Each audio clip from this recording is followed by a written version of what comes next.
The prophets of old did not shout. They spoke in whispers carried by the desert wind, their words trembling against temple walls lit by the slow dance of oil lamps. Beneath the endless stars, they traced the patterns of fate, warning that kingdoms rise like fire, only to fade like smoke. In the silence of ruins their echoes remain, carved into broken stone, scattered in forgotten scrolls, lingering in the hush of forgotten sanctuaries. By firelight they spoke of mortality, of rulers who believed themselves eternal, of cities that glittered like suns yet turned to dust. Their voices remind us that power is fragile, that destiny is patient, that no wall is higher than time itself. Tonight, as we walk among the ruins and beneath the constellations, we listen again, not to command but to remember, for the seers spoke not of yesterday but of every age, including ours. The horizon has always been both promise and peril. For ancient peoples standing upon the shore, the sea stretched outward like a mirror of the sky, vast, unknowable, and filled with whispers of possibility. To gaze upon it was to feel small, yet drawn into its mystery, as though destiny itself hid just beyond the curve of water. No wall could enclose it, no tower could oversee it, and no kingdom could ignore its pull. The horizon called, and in its calling, it shaped the first great maritime empires. In Mesopotamia, the rivers Tigris and Euphrates carried life, but also limitation. They gave harvests but ended where salt and tide began. It was there where river met sea that traders first learned to risk the unknown. Fragile reed boats, bound with bitumen and reed mats, ventured into the Gulf.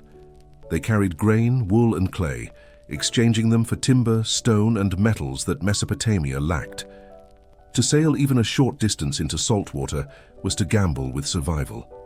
Yet the need was greater than the fear. Egypt too looked outward. The Nile bound the land like a spine, steady and fertile, yet it flowed into the Mediterranean, a door not easily ignored.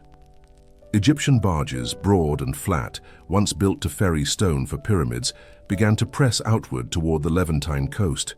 Their sails caught winds carrying them beyond familiar shores, toward cities with strange gods and markets alive with scents of cedar and incense. Each journey was both practical and symbolic. To move beyond the Nile was to expand Egypt's heart, to test whether empire could outlive its riverbanks. For the Greeks, the horizon was myth before it was strategy. The wine-dark sea of Homer's verses was not merely geography but a living presence, divine and unpredictable. Odysseus wandered for years, tossed by storms sent from angered gods, proving that mastery of the sea was always temporary. Jason and his Argonauts sailed in search of the Golden Fleece, their ship Argo, a vessel of ambition as much as wood and sail. These stories were not fanciful distractions but spiritual maps, teaching that to cross the horizon was to challenge fate itself. Myth gave shape to risk, and myth justified it. The Phoenicians, however, answered the horizon most directly. They built harbors of stone, cities like Tyre and Sidon pressing themselves against the sea with courage. Their ships, longer and stronger than their neighbors, traced the curve of the Mediterranean, establishing colonies as waypoints, each a spark in a chain of light across the waters. To them, the horizon was not a threat, but an invitation to carry purple dye, glass and cedar farther than any before. Their maps were drawn in harbors, their empire written in salt. Harbors became sacred thresholds. Shrines and altars were raised where land gave way to tide. Libations of oil and wine were poured into the sea, gestures of respect to forces that could not be commanded. Before departure, sailors whispered prayers, touched amulets and invoked the names of gods like Poseidon, Baal or Isis, asking for winds that would not betray them. Ritual turned fear into courage and courage into enterprise. Every departure was a covenant, not only with gods but with uncertainty itself. Markets hummed in these harbor cities like living organisms. Scribes etched tablets recording weights of tin and silver. Spices burned in censers, perfuming the air with cinnamon and frankincense. The cries of sellers mingled with the creak of ropes and the groan of timbers. A harbor was both a marketplace and a theater of fate. Here sailors embraced their families, kissed their children, and stepped into the unknown. Here fortunes were made and lives gambled on tides. Here the horizon ceased to be distant. It began at the end of the pier. But the sea offered no guarantees. Storms rose without warning, waves taller than masts slamming into hulls, scattering fleets like leaves. Currents betrayed careful planning, dragging ships far from land, where thirst and despair gnawed like wolves. Yet despite the wreckage, despite the loss, men returned to the sea. For to ignore the horizon was to admit defeat, and no empire could grow within the safety of walls alone. Risk was the tax demanded by the tide, and ambition was always willing to pay it. Thus, the law of horizons emerged. Every empire that gazed upon the sea was tempted to answer its call. To some it meant survival, securing food and timber. To others, it meant pride, carrying banners farther than rivals. And to all it meant surrendering to uncertainty. The horizon was never conquered, only courted. To believe otherwise was folly. Yet without daring the horizon, no empire could claim greatness. For the sailor of antiquity, every voyage was a wager with the unknown. The sea offered no paths carved in stone, no signs fixed in earth. Its roads shifted with winds, its boundaries hidden beneath waves. To sail was to live in rhythm with uncertainty, and thus ritual became as essential as rope and sail. Before a journey, sacrifices were laid upon temple altars, doves for gentle winds, lambs for calm waters, incense for gods whose moods were unpredictable. Without these offerings, no crew believed their vessel would survive. Faith was the anchor when the tide was merciless. Daily life aboard the ship was harsh and repetitive, yet filled with quiet poetry. Rowers bent their backs in unison, their oars cutting water in a steady rhythm that sounded like the heartbeat of the sea itself. The helmsman, eyes squinting against salt spray, kept his gaze fixed on stars that wheeled above as eternal guides. Sleep came in fragments, food in rations of bread hardened by salt and wine soured by heat. Yet amid hardship, sailors sang, chants to keep the rhythm, songs to ward off despair, melodies that spoke of families waiting upon distant shores. Fear lingered always, a silent passenger. The fear of storms was sharpest, for a single shift of wind could unravel weeks of planning. Clouds gathered without warning, dark as omens, their thunder drowning all prayer. Lightning split the horizon, striking masts as though gods themselves hurled spears. When such storms descended, sailors threw cargo overboard in desperate offerings, believing the sea demanded tribute in exchange for survival. The loss of goods was nothing beside the hope of life. Yet even if ships survived, sailors carried the memory of terror, the knowledge that mastery of the horizon was illusion. Myths rose naturally from these fears. The Greeks spoke of Scylla and Charybdis, monsters guarding narrow straits where whirlpools swallowed ships whole. The Phoenicians told of sea serpents coiled beneath the waves, their breath misting like storms. Egyptians imagined the god Nun, the endless waters from which all creation had risen, threatening to reclaim the world. These myths were not folly, but language, metaphors carved by experience, giving shape to dangers unseen. To tell of monsters was to tell of fear itself, and to fear was to respect the sea. The horizon was a canvas of imagination as much as geography. At dawn, sailors watched the sun lift from the edge of water like a god reborn, its fire scattering shadows. At night, the sea became a mirror of the sky, the Milky Way stretching like a path painted by divinities. Constellations became guides, Orion tall as a hunter, the Pleiades clustered like fireflies, the North Star a steadfast sentinel. To navigate by stars was to place trust in a cosmos that seemed alive. Heaven and sea were one vast script, and sailors learned to read its verses. Communities on shore also lived by the rhythm of horizons. Families gathered at harbors, praying for husbands and sons who vanished beyond sight. Women poured oil into the tide, whispering pleas for protection. Children watched ships shrink into specks, their fates surrendered to winds. The return of a vessel was cause for celebration. Drums beat, incense burned, markets swelled with exotic goods. Yet the absence of sails upon the horizon filled households with dread, for silence often meant loss. The horizon gave joy, but also grief, and every family bore its double-edged gift. Markets themselves became theaters of the horizon's wealth. Exotic spices perfumed the air, cinnamon sharp as fire, myrrh sweet as resin, saffron glowing like sun trapped in threads. Traders displayed ivory carved into figures, amber holding insects from forgotten forests, tin gleaming like pale gold. These goods were more than wealth. They were proof that the horizon had been crossed, that men had dared to venture where most feared. Each object carried the scent of distant lands, a whisper of mysteries still hidden beyond sight. And yet, prosperity carried fragility. Caravans could be delayed, fleets could be lost, storms could claim whole cargoes. A single ship's absence might starve a city of grain or timber. Thus the horizon became not only a dream, but a dependency. Empires learned quickly that to live by the sea was to live in constant negotiation with forces beyond their control. Their pride grew with each successful voyage, but so did their vulnerability. The horizon gave, but it also demanded, always demanding, never fully yielding. Thus the law of horizons deepened its hold. To stand upon a shore was to feel the tension between safety and risk, between permanence and impermanence. Walls protected, rivers nourished, but the sea beckoned with promises too rich to ignore. Those who answered its call grew powerful, those who refused remained small. Yet in every wave lurked the same lesson. No empire controls the horizon. It only borrows its favor for a time. And when that favor ends, the tide reclaims what pride believed eternal. The sea was not only a stage for trade and conquest. It was also a theater of ritual. Before fleets departed, cities turned to ceremony, as though to bind the horizon with sacred words. In Athens, sacrifices of bulls and wine were poured at Piraeus before ships embarked. In Egypt, priests carried offerings to temples of Isis, goddess of protection at sea, beseeching her to calm the waves. The Phoenicians, masters of the Mediterranean, left offerings at coastal shrines, their smoke mingling with salt air. Ritual was not superstition, but armor, a shield against the terror of the unknown.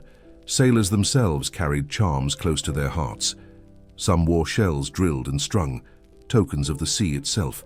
Others held small carved figurines of protective gods or ancestors. Every ship bore painted symbols, eyes on the prow to see dangers, animals meant to frighten spirits, inscriptions to invoke divine guardianship. To an outsider, these may have seemed decorations, but to the crew, they were lifelines, silent companions on waters where trust in wood and rope was never enough. The psychological toll of the horizon weighed heavier than storms. For days, ships drifted with no land in sight, surrounded by endless blue. Men dreamed of coastlines that vanished at dawn, mirages conjured by exhaustion. Thirst cracked their lips, and fear of the void gnawed at their minds. The horizon, when reached, only gave way to another and another, each one promising yet denying closure. To survive the sea was not only a physical feat, but a mental one, an endurance of silence, uncertainty, and vastness that seemed eternal. Yet this same uncertainty nurtured myths of greatness. An empire that could master the horizon seemed destined to outshine rivals bound to land. Babylon had walls, Egypt had pyramids, but the Phoenicians had the sea, and from it they drew wealth unmatched by stone.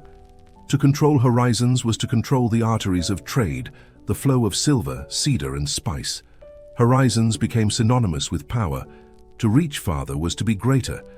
To shrink from the sea was to accept smallness. Thus, maritime courage became a measure of empire itself. But the horizon was also treacherous teacher. Many empires learned too late that ambition could be drowned as swiftly as it was born.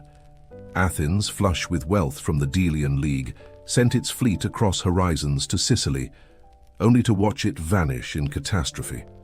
Carthage stretched its dominion across coasts, yet lost harbors and islands one by one to Rome.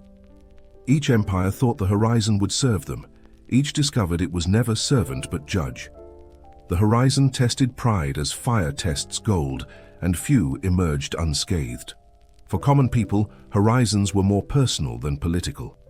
A farmer's son conscripted into a fleet faced a life of oars and salt, never knowing if he would see home again. A merchant's wife watched the sea with dread, her livelihood and her children's bread bound to sails she could not control. Fishermen prayed for calm waters, knowing a single storm could erase generations of work. To them, horizons were not symbols of empire, but threads upon which survival dangled. The sea united kings and peasants alike in dependence on forces beyond their command. And still they returned to it. The call of horizons never ceased. Even when storms shattered fleets, even when omens warned of ruin, men rebuilt ships, carved new prows and pushed outward again. This persistence was not ignorance, but necessity. Land could only yield so much, rivers could only carry so far. The horizon remained the eternal challenge, dangerous, yes, but irresistible. Empires that refused its call remained provincial. Empires that answered it wrote their names into history, for however brief a time. Thus, the law of horizons was revealed in full. The sea is both invitation and trial, mirror and judge. To gaze upon it is to feel both fear and ambition. To step into it is to accept fragility disguised as strength. Empires rose by daring the horizon, yet their daring always carried the seeds of downfall. For the horizon cannot be conquered, only courted, endured, respected. Those who forgot this truth drowned in their arrogance. Those who remembered carved fleeting brilliance upon the waves. The horizon remains eternal and unbroken long after the banners of empires have fallen. Its call endures, its silence speaks, its waves remember. The law of horizons whispers still. That power is found not in conquering the sea, but in surviving its embrace, humbly, for as long as fate allows. A city without a harbor is a body without lungs. It may breathe shallowly through rivers or wells, but it cannot draw the deep breath of the world.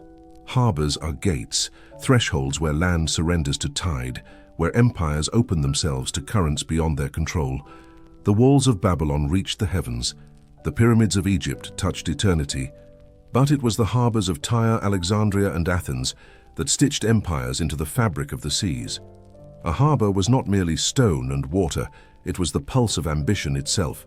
Imagine approaching Tyre, the Phoenician jewel. Its twin harbors wrapped the island like arms, one facing north, one facing south, each a mirror of craft and calculation. Ships laden with cedar, glass, and the purple dye that kings coveted like blood filled the quays.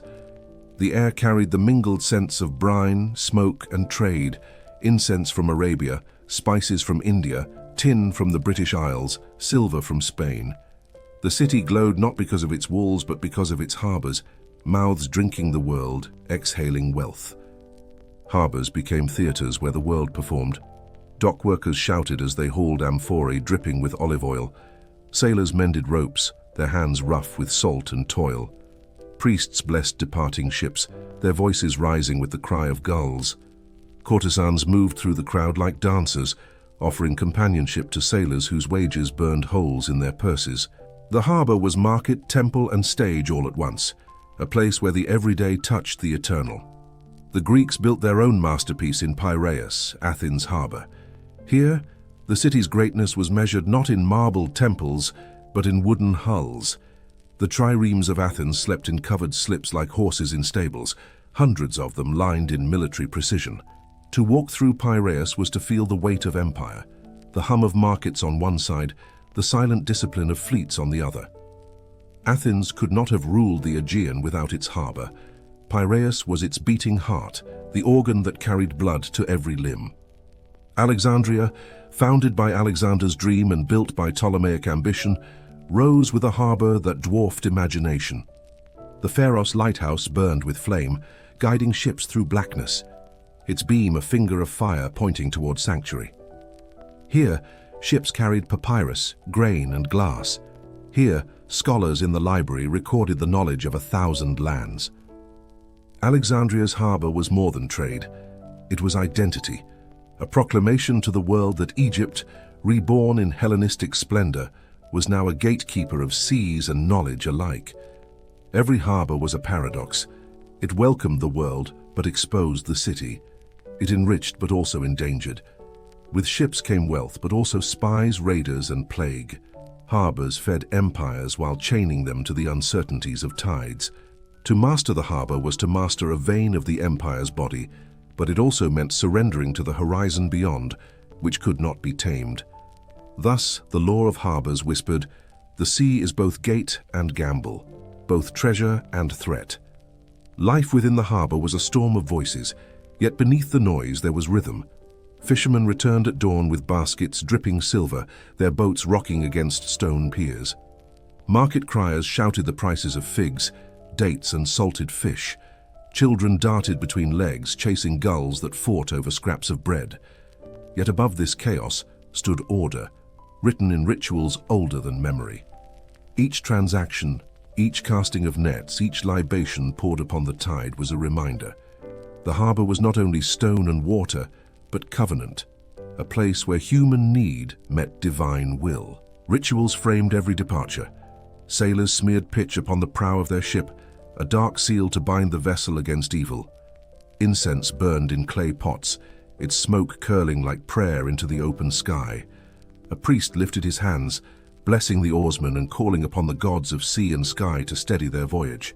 Families wept at the water's edge, their tears mingling with foam, as if sorrow itself were an offering to keep the ship safe. Departure was never simple. It was theatre, devotion, and farewell, all woven into one. Fear clung to harbours like salt to stone. With every arriving ship, whispers travelled faster than cargo. Some brought news of distant wars, others carried tales of fleets swallowed whole by storms. Traders spoke of pirates who haunted narrow straits, their sails black as night. A harbour could bloom with prosperity one day and fall into panic the next, if rumours of blockade or plague reached the docks. This fragility was always present, hidden beneath the bustle of trade. Every handshake, every exchange of silver carried the shadow of risk. Markets stretched like labyrinths through the harbour quarter. Perfume sellers dangled flasks of myrrh, their aroma sweet and heavy. Weavers displayed dyed cloth that shimmered like captured light. Potters stacked jars painted with scenes of gods and heroes, vessels meant to cross the same seas that inspired them. Slaves were auctioned beside amphorae of oil, their cries swallowed by the roar of commerce. To walk a harbour market was to walk through the veins of empire itself. Everything flowed there, everything converged, and everything could be lost with the shifting of a single tide. The harbour was also the city's most vulnerable point. Walls stood strong against armies, but harbours were mouths that could not close. Blockade could starve a city more surely than siege. Fire could consume ships faster than any sword. Even disease entered through the docks, carried in the lungs of sailors and the bellies of rats. The same gates that welcomed the world could betray the city, turning abundance into ruin. Every empire knew this truth, yet none could refuse the harbour, for to close it was to suffocate. Harbours shaped identity. A landlocked city looked inward, toward its fields and walls, but a harbour city looked outward, toward currents and horizons. Children grew up hearing the creak of timbers and the crash of waves. They learned to measure distance not in steps but in days of sailing. Their gods were often seaborne, their myths filled with water and storm. To belong to such a city was to belong not only to the land beneath one's feet, but to the tide that carried one's fate. The harbour was not an appendage, it was the soul. To measure an empire's greatness, one needed only to stand upon its harbour. Stone quays stretched like arms into the tide, their surfaces polished smooth by generations of feet. Colossal warehouses lined the waterfront, their doors yawning open to swallow grain, timber and bronze. Watchtowers rose like teeth, scanning the horizon for sails, friend or foe. The harbour was both mirror and prophecy. It revealed a city's abundance and foretold its fragility. No empire could hide its soul when its lifeblood flowed in plain sight, bound to the ebb and flow of ships. Carthage knew this better than most. Its double harbour was a marvel, one for trade, the other for war. The circular naval dock could hold hundreds of ships, each nestled into its own stall, ready to be launched at a moment's notice. In its centre stood the Admiral's Tower, commanding both merchant and military fleets. From above, Carthage's harbour was a wheel of power, spokes radiating outward into the Mediterranean. Yet this brilliance was also a confession that without its harbours, Carthage was nothing but dust upon an African shore. Athens, too, was defined by its harbour. Without Piraeus, the city would have remained a provincial town. With it, Athens became mistress of the Aegean, binding allies and subjects through the Delian League. Tribute poured into the harbour, gold carried in amphorae and chests, swelling the treasury upon the Acropolis. Yet the same waters that carried wealth also carried resentment. Rivals watched the harbour with envy, enemies with malice. To control Piraeus was to control Athens, and so long as the triremes slept within its sheds, the city breathed with confidence. When those ships burned, Athens gasped like a drowning man. Alexandria raised the harbour to grandeur beyond imagination. Its Pharos lighthouse, flame roaring from its summit, guided vessels from miles away. Merchants hailed it as salvation, sailors as miracle, poets as wonder of the world. The harbour bustled with scholars and soldiers alike, for here knowledge and power converged. Ships unloaded scrolls confiscated to fill the library, just as they unloaded grain to feed the city. Alexandria's harbour was both gateway and guardian, a place where empire proclaimed itself not only with fleets, but with wisdom. Yet even here, beneath marble colonnades and endless ships, fragility lingered. A storm, an enemy, or the shifting of trade routes could turn splendor into silence. Harbors were not only physical spaces, they were psychological fortresses. To see a harbor alive with ships was to feel secure, to believe the gods still favored the city. To see it empty was to feel dread coil through the heart like smoke. Silence at the docks spread faster than rumor, faster than plague. Markets quieted, temples filled with desperate prayers. Rulers paced their halls in unease. A harbor's stillness was a prophecy of decline. Thus every empire guarded its gates with devotion, knowing the sight of sails was not only commerce, but reassurance that the city still breathed. And yet, the law of harbors revealed its final truth. Every gate invites as much as it defends. The same waters that delivered allies delivered enemies. The same piers that welcomed merchants welcomed spies. The same keys that loaded tribute loaded conquerors' chains.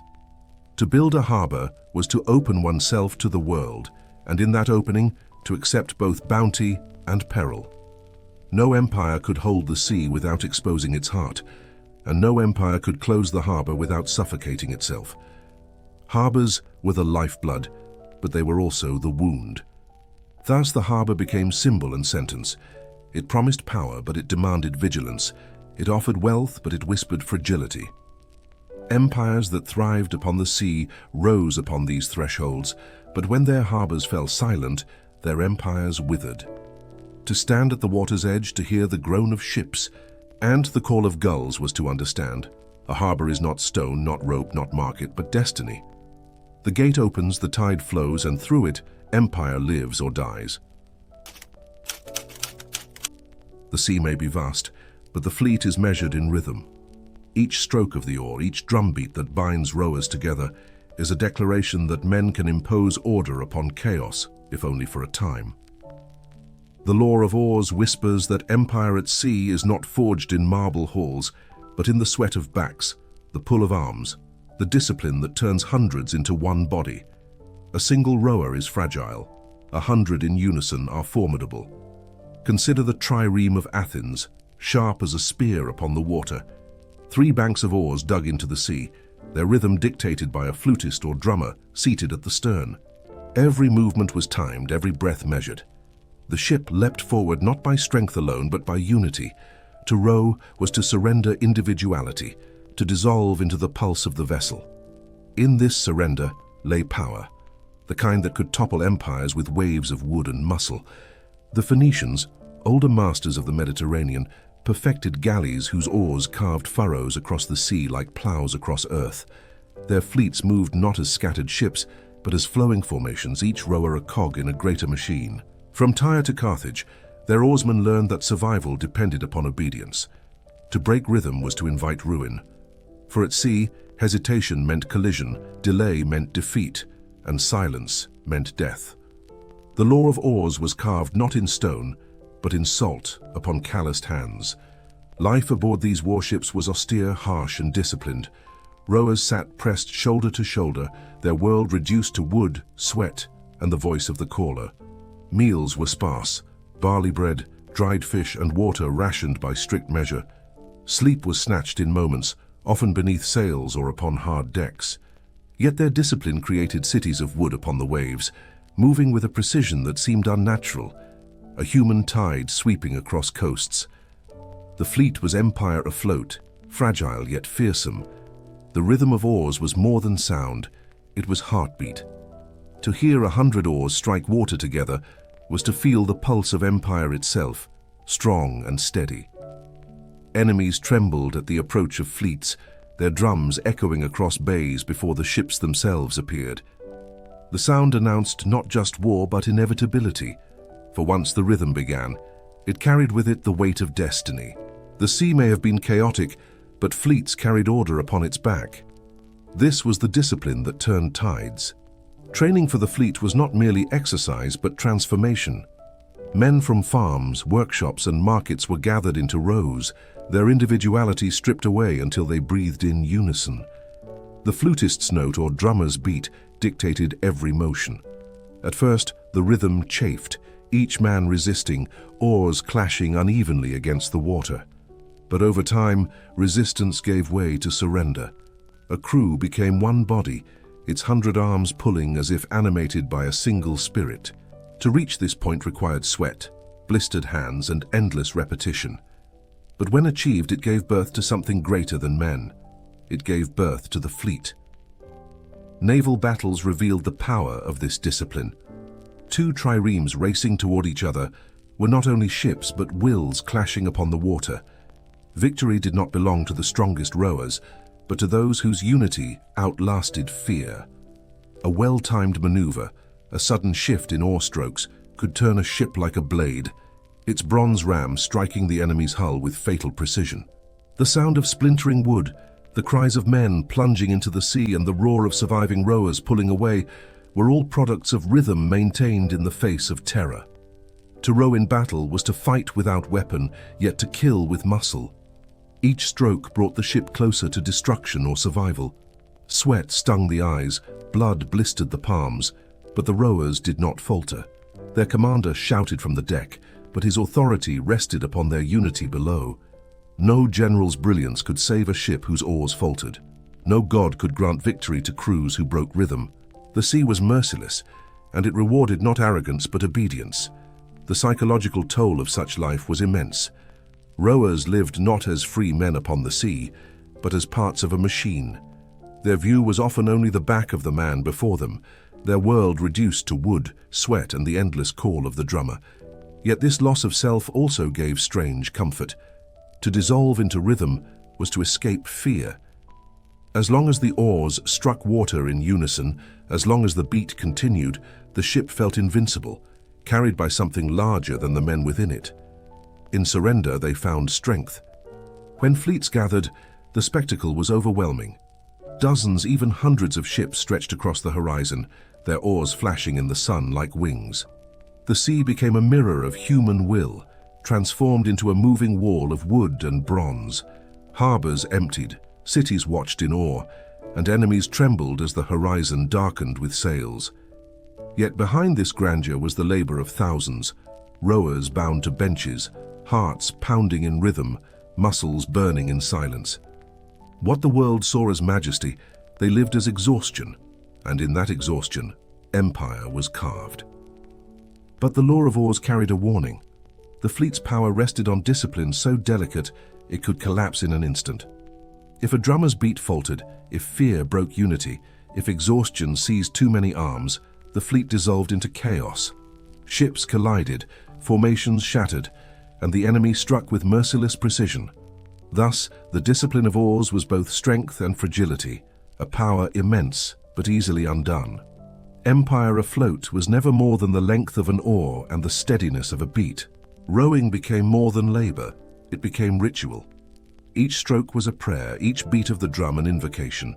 To pull against the sea was to enter communion with forces larger than oneself, for the water yielded only when hundreds moved as one. Sailors whispered that the gods themselves rode invisible ships across the heavens, the stars their oars flashing in eternal rhythm.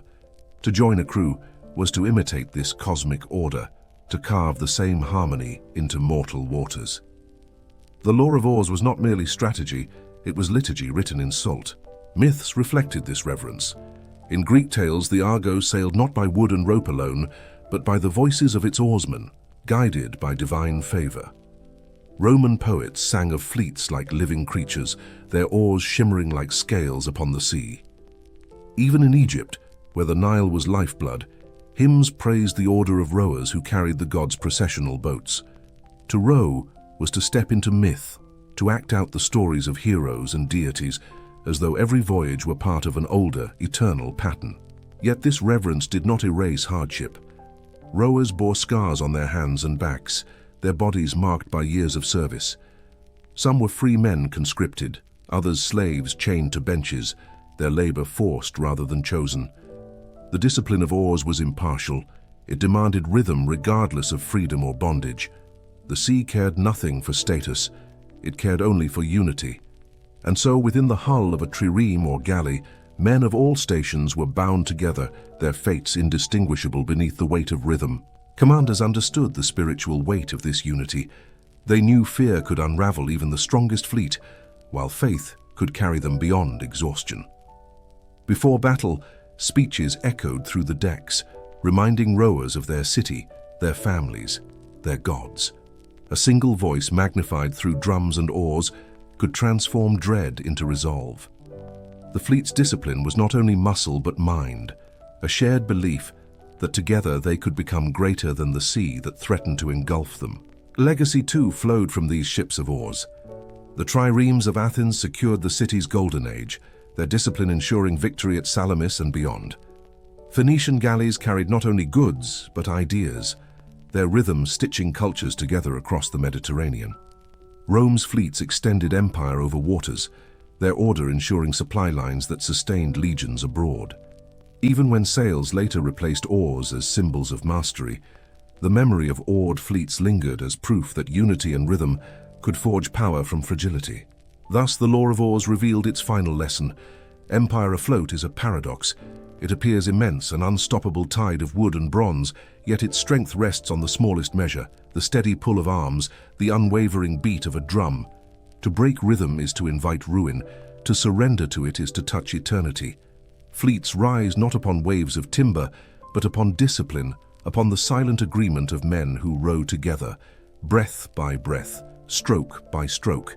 And when the oars fall silent, when the drums no longer echo across bays, the sea erases their memory with a single tide.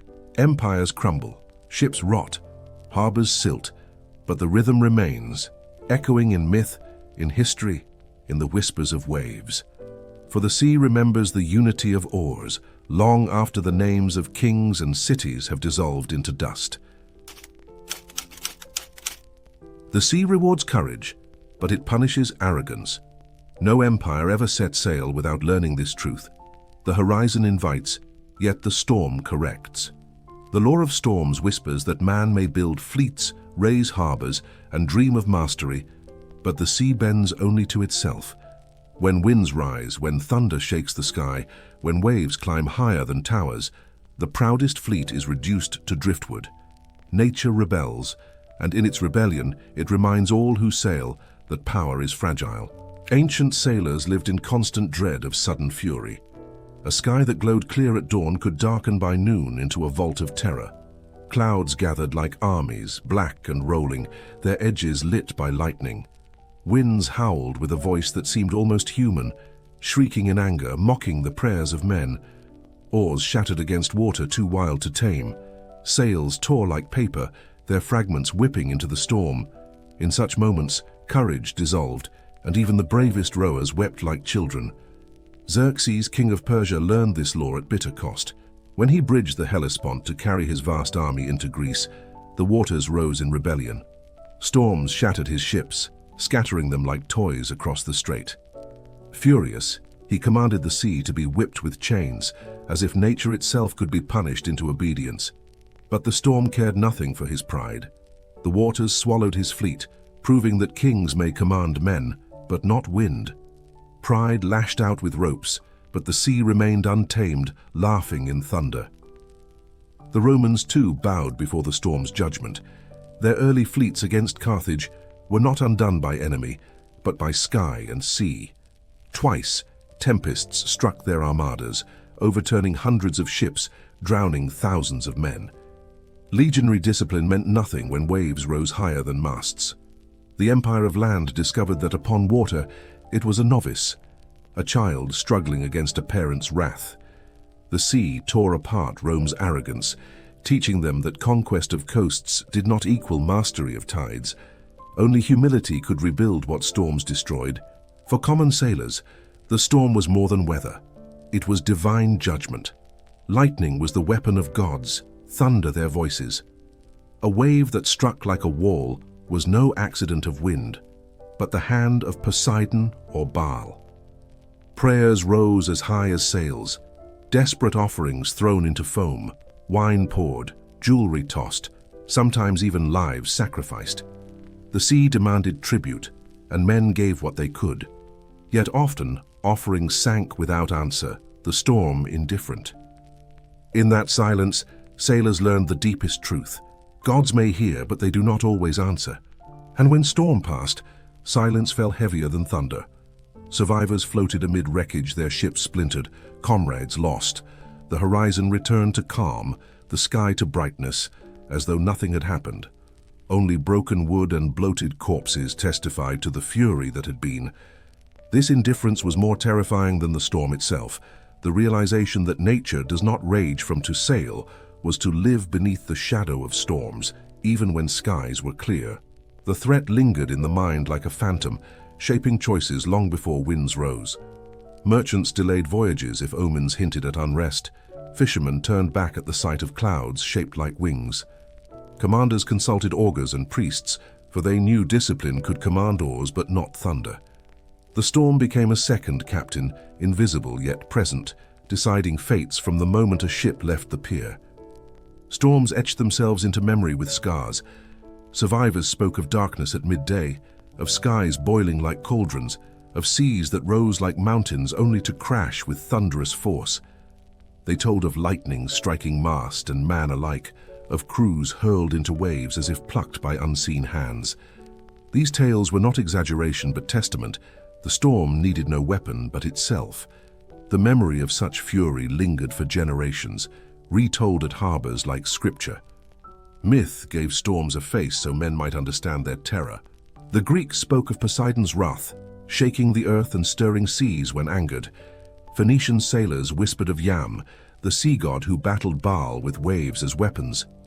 Norsemen, centuries later, believed Thor hurled thunderbolts into the ocean, his hammer striking with flashes of light.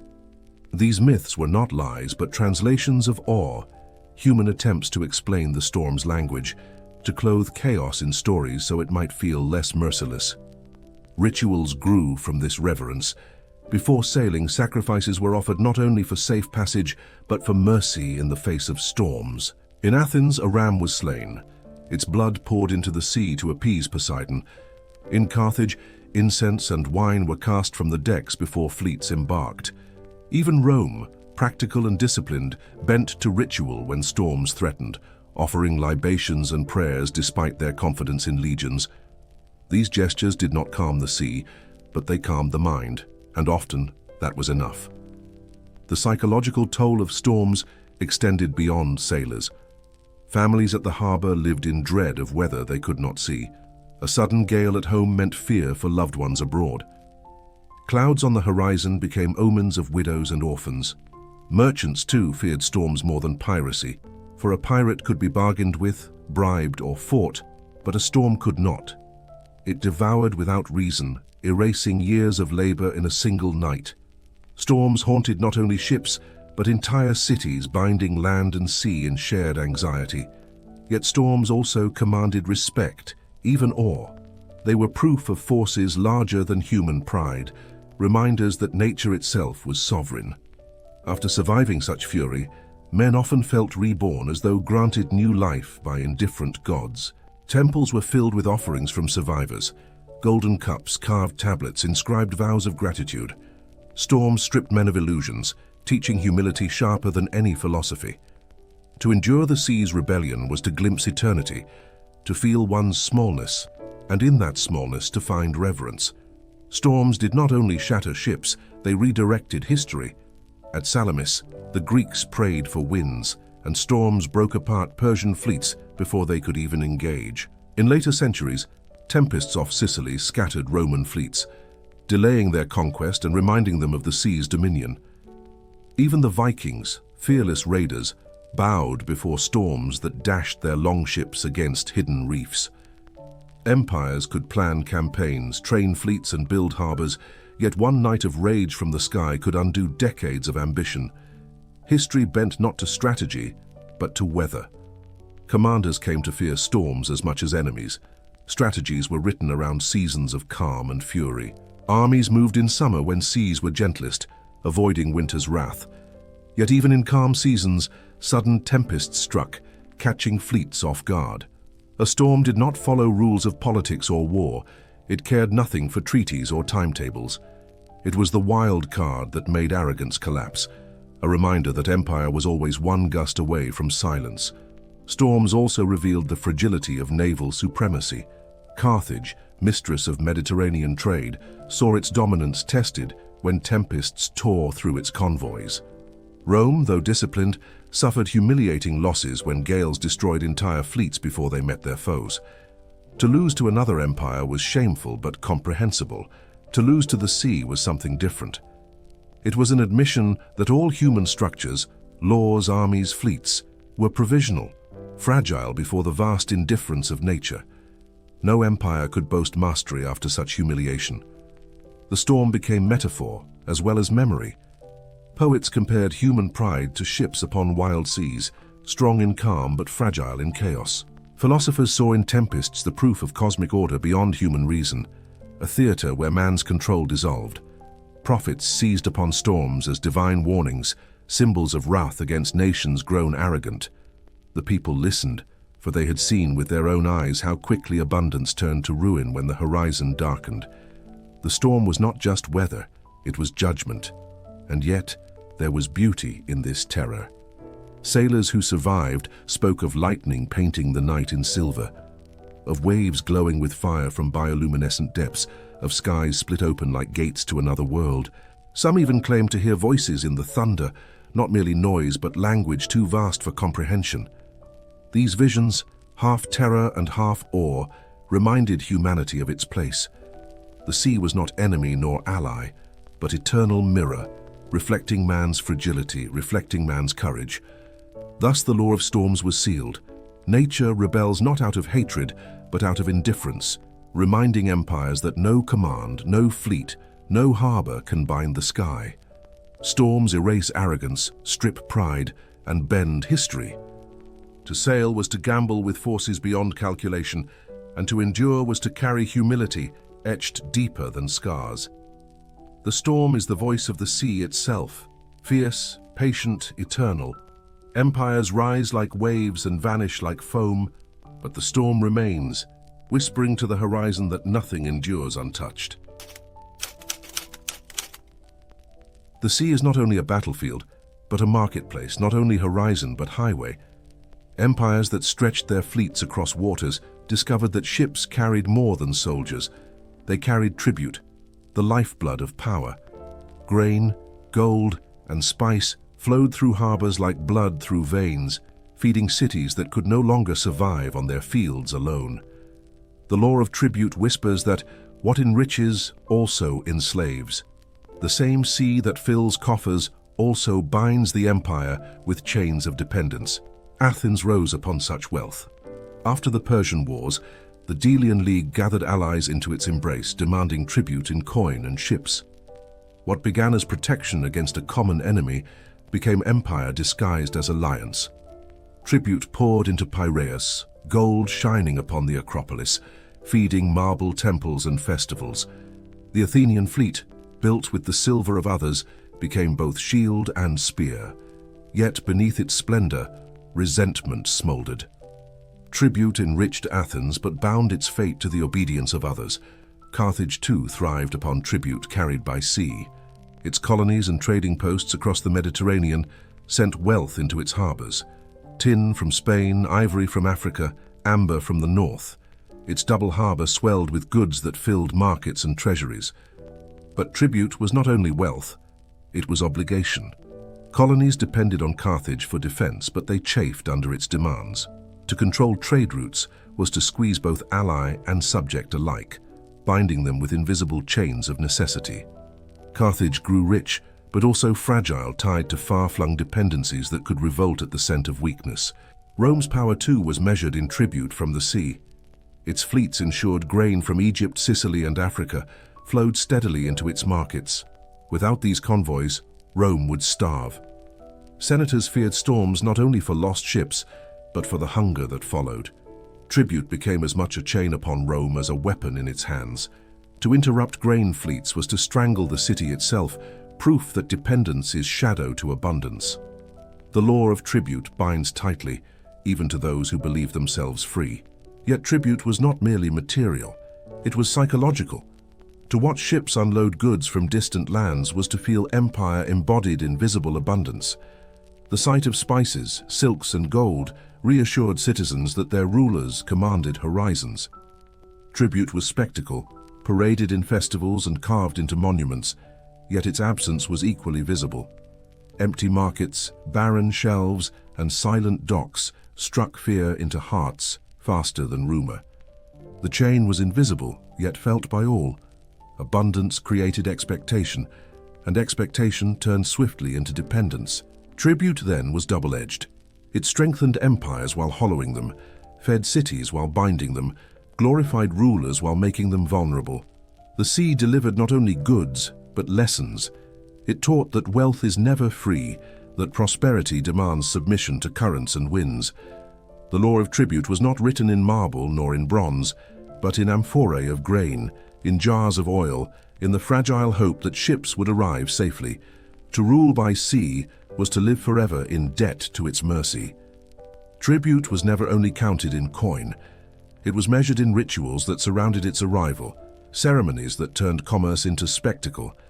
In Athens, great processions carried silver into temples, the clink of coin echoing like prayer. Priests blessed the offerings, declaring them tokens of divine favor, as though the gods themselves had sailed with the fleet. In Carthage, warehouses overflowed, their doors opened during festivals to reveal wealth like treasure chests laid bare. Rome celebrated triumphs, where ships themselves were dragged through the streets, their sails unfurled as proof of dominion. Tribute was theater, meant to remind citizens that the horizon itself bowed to their empire. Markets swelled with this abundance, alive with scents, colors, and sounds. Spices from Arabia perfumed the air, cinnamon sharp as fire, frankincense heavy as dusk. Silks shimmered like water caught in sunlight. Amber glowed with golden warmth, trapping insects from forests far away. Traders shouted in a chorus of tongues, their voices rising with the creak of wagons and the call of gulls. To walk through a harbor market was to walk through empire condensed into one place. Here the horizon was not distant, but tangible, piled upon tables, woven into baskets, stacked in amphorae. For common citizens, this abundance became expectation. Families grew used to bread baked with grain from Africa, oil pressed from distant groves, and wine poured from foreign vineyards. The sight of imported luxuries became ordinary, their origins forgotten. Children grew up tasting goods their ancestors had never dreamed of, unaware that each bite tied their city more tightly to ships they would never see. Dependence grew quietly, woven into appetite.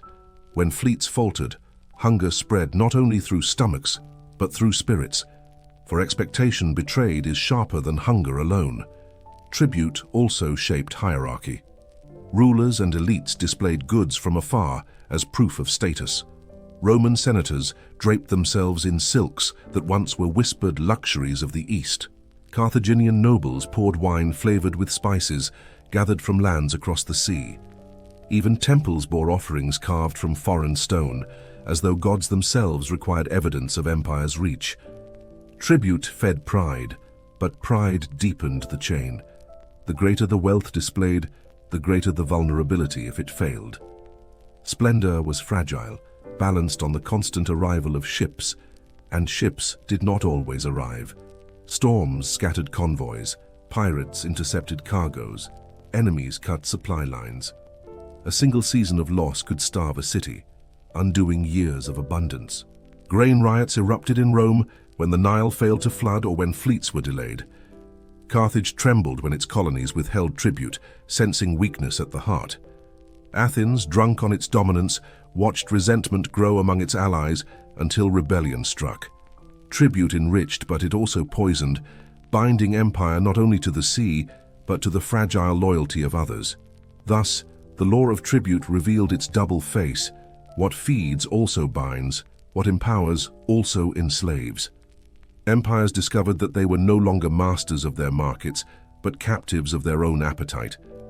The sea was no longer horizon but tether, stretching outward, delicate as silk yet heavy as iron. A single break in the chain, a lost fleet, a failed harvest, a defiant ally, could unravel the abundance that had seemed eternal.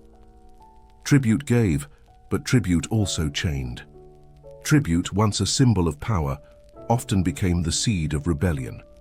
Athens learned this when the Delian League, once allies bound by fear of Persia, grew restless beneath constant demands. Silver and ships were extracted from unwilling hands, their resentment swelling like a hidden tide. Allies became subjects, and subjects became enemies. When revolt broke out, Athens responded with force, but each victory deepened dependence. Tribute had transformed from lifeblood into poison, chaining the city to cycles of coercion that drained its strength even as it filled its coffers. Carthage faced the same paradox.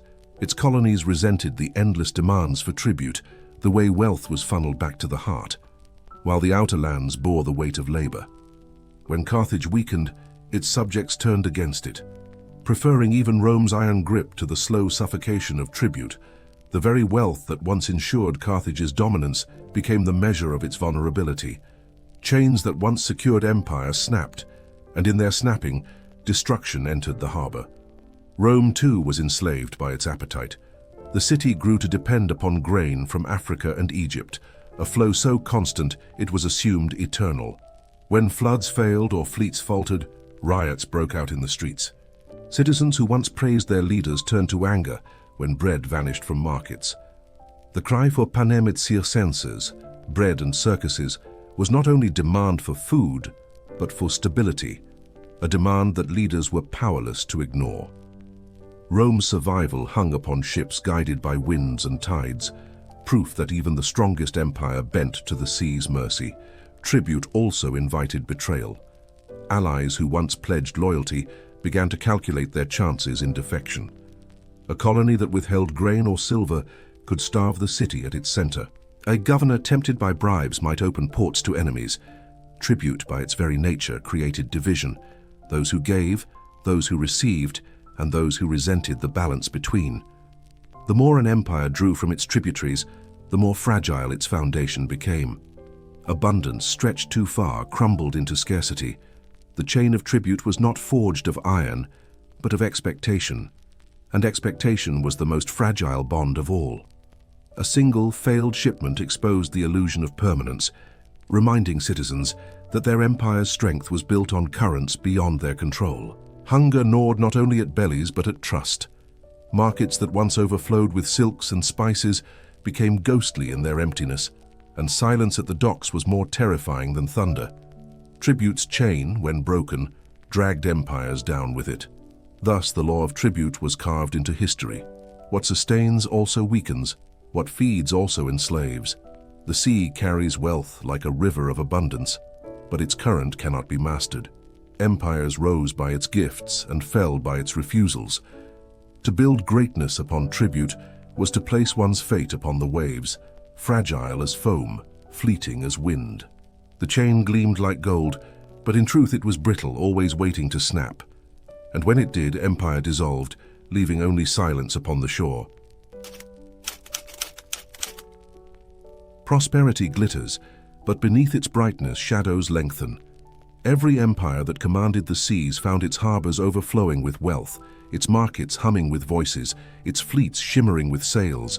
Yet prosperity never silenced fear. The sea carried abundance, but it also carried peril. Pirates lurking beyond capes, enemies watching from rival shores, storms waiting to erupt without warning. The law of fear whispers that wealth is never secure, and that splendor itself breeds dread of its loss. Harbors that brimmed with goods were also targets. Athens, swollen with tribute, feared blockade more than invasion. Carthage, mistress of trade, dreaded the sudden silence of its harbors, for silence meant hunger. Even Rome, whose legions stretched across continents, trembled at the thought of grain fleets delayed. Markets may have overflowed with silks and spices, but behind every transaction loomed unease, the knowledge that all could vanish in a single season. Fear was prosperity's shadow, always present, always near. Piracy fed this dread. Small bands of raiders haunted narrow straits, their ships swift and sharp as knives. They struck at merchant vessels heavy with cargo, vanishing into hidden coves before fleets could respond. Families waited on shore, uncertain whether ships would return with wealth or not at all. Empires hunted pirates, but the sea gave them refuge, labyrinthine islands, fog, and endless horizons that could not be patrolled. To every empire, pirates were not only enemies but reminders that the sea belonged to no one, least of all kings. Blockade was another terror. A city with strong walls and legions could resist siege on land, but cut off from the sea, it suffocated. Athens felt this dread during the Peloponnesian War, when Spartan fleets closed its harbors. Carthage too feared Roman blockades. Knowing silence at the docks meant starvation. The greater the city's dependence upon maritime wealth, the sharper the fear of its sudden absence. Abundance became a curse, for the more a city consumed from beyond its walls, the more fragile it became when harbors fell still. Even trade itself carried unease. Merchants watched skies anxiously, dreading storms that might claim ships and goods. Governors fretted over loyalty, fearing allies might withhold tribute or defect to enemies. Families at the docks carried prayers in their pockets, charms against silence, rituals against loss. The prosperity of the sea fed hope, but it also fed anxiety. Every coin minted, every amphora filled, every ship launched, carried with it the whisper of risk. Fear was stitched into wealth like shadow stitched into light. Thus prosperity never silenced fear, it magnified it. The brighter the harbor, the darker the shadow behind it. Empires could display gold, silk, and grain in festivals, but the people knew abundance was fragile. They whispered prayers not only for more wealth, but for protection against its loss. The law of fear taught that prosperity is never whole, never pure. It is always attended by dread, a companion as constant as the tide itself. Fear was not an intruder in these empires, it was a resident. It lived in the hearts of sailors before departure, in the prayers of wives at the harbor, in the murmurs of rulers pacing their halls. Prosperity had not banished fear, but had multiplied its forms. Where once people feared famine or drought, now they feared silence at the docks, empty sails on the horizon, markets without grain. The sea brought wealth, but it also brought 1,000 invisible anxieties. Omens became essential in taming these fears. Priests studied the flight of birds above the harbor, their patterns interpreted as messages from the gods. Augurs cast sacred lots, asking whether voyages would prosper. A sudden eclipse sent panic through markets, for it was seen not as a celestial cycle, but as divine warning. To the sailor, the stars above were not merely guides, but voices. Each constellation was a script, each flicker a sign. Without these readings, men hesitated to sail, as though to defy the gods was to invite ruin. Dreams were also feared. A merchant who dreamt of fire might postpone a voyage, fearing storms or raids. A wife who dreamt of a ship breaking might rush to temples with offerings, begging the gods to change fate. Children who spoke of drowning in their sleep were hushed, their visions carried to priests for interpretation. Dreams were not dismissed as imagination, but treated as doorways, glimpses into warnings that could not be ignored.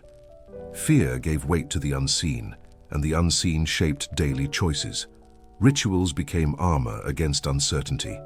Sailors carried charms carved of bone, shell, or bronze, believing these objects carried protective spirits.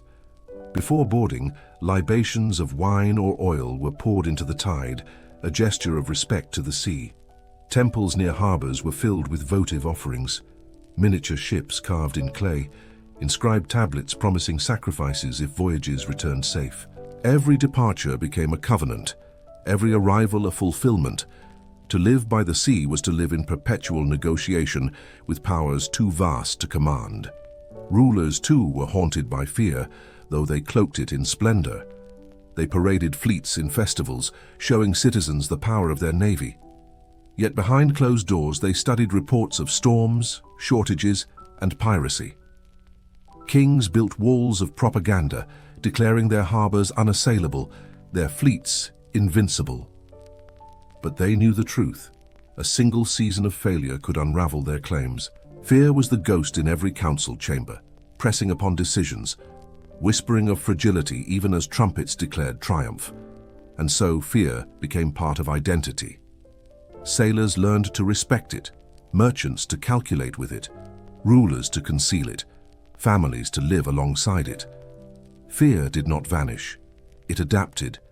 It grew into rituals, omens, and stories that allowed people to endure prosperity without drowning in dread. The law of fear revealed itself as paradox. Abundance gave comfort, but comfort was never complete. Beneath the glow of splendor, shadows always lengthened, reminding all that the sea's gifts were as unstable as the tide. Fear did not only dwell in the minds of sailors or families, it crept into politics, poisoning trust.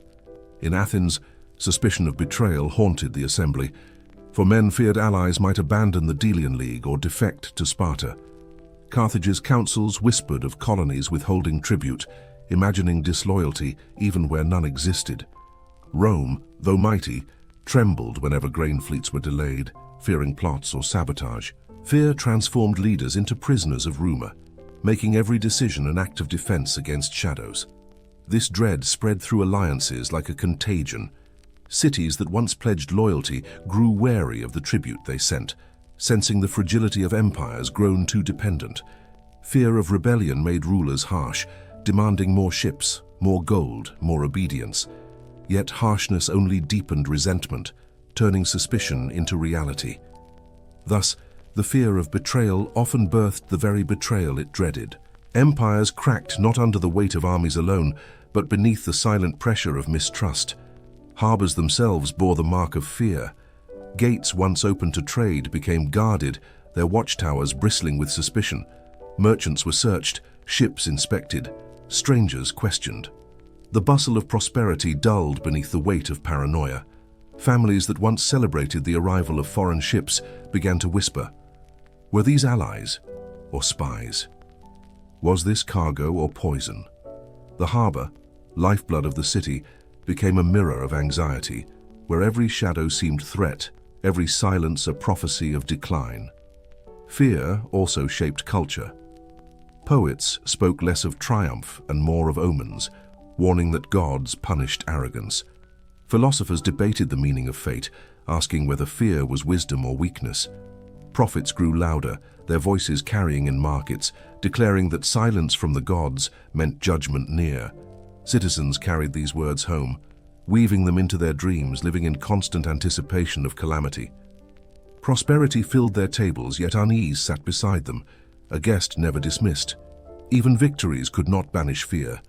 A fleet returning triumphant still carried whispers of storms survived, pirates evaded, betrayals narrowly avoided. Triumph parades concealed scars, both physical and unseen. Rowers remembered waves taller than walls. Merchants recalled nights spent hiding in coves. Rulers kept secret the reports of allies wavering. Every victory was fragile, a momentary respite. The sea gave glory, but it offered no certainty. Beneath every cheer echoed a question: how long before silence falls again? Thus the law of fear was written not in stone, but in the pulse of empires. Splendor always bore shadows, abundance always carried dread. Fear was not weakness but companion, constant and unrelenting. To live by the sea was to live with uncertainty, to feast with one hand and guard with the other, to praise prosperity while fearing its loss. Empires that forgot this truth fell swiftly, undone by shadows they had tried to deny. For the sea feeds, but the sea also waits, reminding all that prosperity is never free of fear. Hubris is not born in storms but in calm seas. When waves lap gently at the hull, when harbors overflow with tribute, when fleets return triumphant, rulers begin to believe that the ocean itself bends to their command. The law of hubris whispers that this illusion is fatal. The sea obeys no master, and to forget this truth is to invite ruin. Pride, swollen by victory, blinds the mind to limits until empire imagines itself eternal. Xerxes, the Persian king, embodied this blindness. When storms destroyed his bridges across the Hellespont, he ordered the waters whipped with chains, as though rage could enslave tides. He carved roads into sea, believing no force could resist his will. Yet the storm returned, unmoved by his punishment. His hubris became legend, not for victory, but for folly, the spectacle of a king lashing waves, declaring war against what no man can bind. Athens too succumbed. Its golden age glimmered with marble temples, theaters, and festivals funded by the sea. Tribute poured into the city like rivers of silver, and fleets shimmered like forests of masts. Citizens boasted that no horizon lay beyond their reach, that their ships carried dominion across all waters. Yet hubris blinded them to the resentment of allies, to the frailty of supply lines, to the hunger that smoldered beneath prosperity. When war came, the illusion shattered, leaving only ruin where pride had stood. Rome was not immune. Victorious over Carthage, it believed the Mediterranean was its mare nostrum, our sea. The phrase itself was hubris carved into language, as though oceans could be owned. Roman commanders marched legions across coasts, boasting that no fleet could challenge them. But storms and famine humbled them, revealing that ownership of water is illusion. The sea cannot be owned, it can only be endured. Hubris was the true rival Rome could never defeat. Hubris also revealed itself in daily life. Merchants forgot the fragility of markets, assuming ships would always arrive. Citizens mocked omens, declaring prophets superstitious. Sailors ignored rituals, confident their fleets were too numerous to fail. Even poets sang of eternity, weaving illusions into songs that lulled cities into complacency. When storms struck, when pirates raided, when hunger spread, the shock was not only from loss but from the breaking of certainty. Hubris had promised permanence, and its collapse bred despair. Thus, the law of hubris declares its truth. The sea waits patiently for pride. It lulls rulers into confidence. It flatters citizens with abundance. It tempts fleets with victories. But when hubris swells too far, when men believe themselves masters of waves, the ocean rebels. Empires fall not only because of storms or enemies, but because they forget humility. The sea endures, eternal and indifferent, while the pride of nations crumbles like sand castles against the tide. Hubris found its sharpest reflection in myth. The Greeks told of Icarus, who soared too high, his waxen wings melting as he defied the laws of sky. Though not a sailor, his tale was sung by seafarers, for it warned of the same arrogance, to rise beyond limits, to forget the forces that shape existence. Mariners repeated the story as a chant before voyages, a reminder whispered in rhythm with the oars, that those who forget humility are cast down swiftly. Poseidon himself embodied wrath against hubris. In Homer's epics, the sea god punished Odysseus not for lack of courage, but for pride, for boasting of victories without honoring the divine. The storms he unleashed were more than tempests. They were retribution, lessons carved in waves. Empires like Odysseus could return home only after being humbled, after learning reverence. To defy Poseidon was to imagine that mortal will could silence eternal waters. Other myths told the same lesson. The Babylonians spoke of kings who mocked the rivers, claiming their floods were tamed. Yet when deluge came, walls crumbled and palaces drowned. The Egyptians warned of pharaohs who neglected rituals to Hapi, god of the Nile, only to see famine spread through their lands. Myth became memory, memory became warning. All civilizations carried tales of rulers who believed the elements obeyed them, and all carried the scars of storms that proved otherwise. Prosperity made hubris grow like ivy, curling unseen around stone until the structure weakened.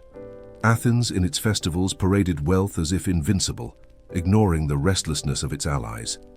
Carthage, swollen with gold, mocked Rome's ambition, believing its fleets untouchable until storms and legions broke through its pride. Rome itself, later swollen with spoils, declared its empire eternal, blind to the whispers of decay that echoed in every delayed grain fleet. Pride, when unchallenged, grew fat and blind, a shadow that hid approaching ruin. Hubris was not merely arrogance, but blindness to fragility. Rulers convinced themselves that victories had tamed the sea, that markets ensured stability, that fleets guaranteed permanence. Yet fragility remained, silent and invisible, waiting to reveal itself. The illusion of mastery was the true enemy. Storms and enemies only exploited what hubris had already prepared. The fall was always greater when the pride was higher. The higher the mast of arrogance, the harder the sea's hand struck it down. Thus, hubris was remembered not as triumph but as folly. Tales of kings lashing waves, citizens mocking omens, cities boasting of eternity became warnings repeated across centuries. They whispered that the sea endures, but pride dissolves. That humility is strength and arrogance weakness. The law of hubris teaches not that empires should fear the sea, but that they must never imagine it conquered. For the ocean, patient and eternal, waits for pride, and when pride rises, the tide always answers.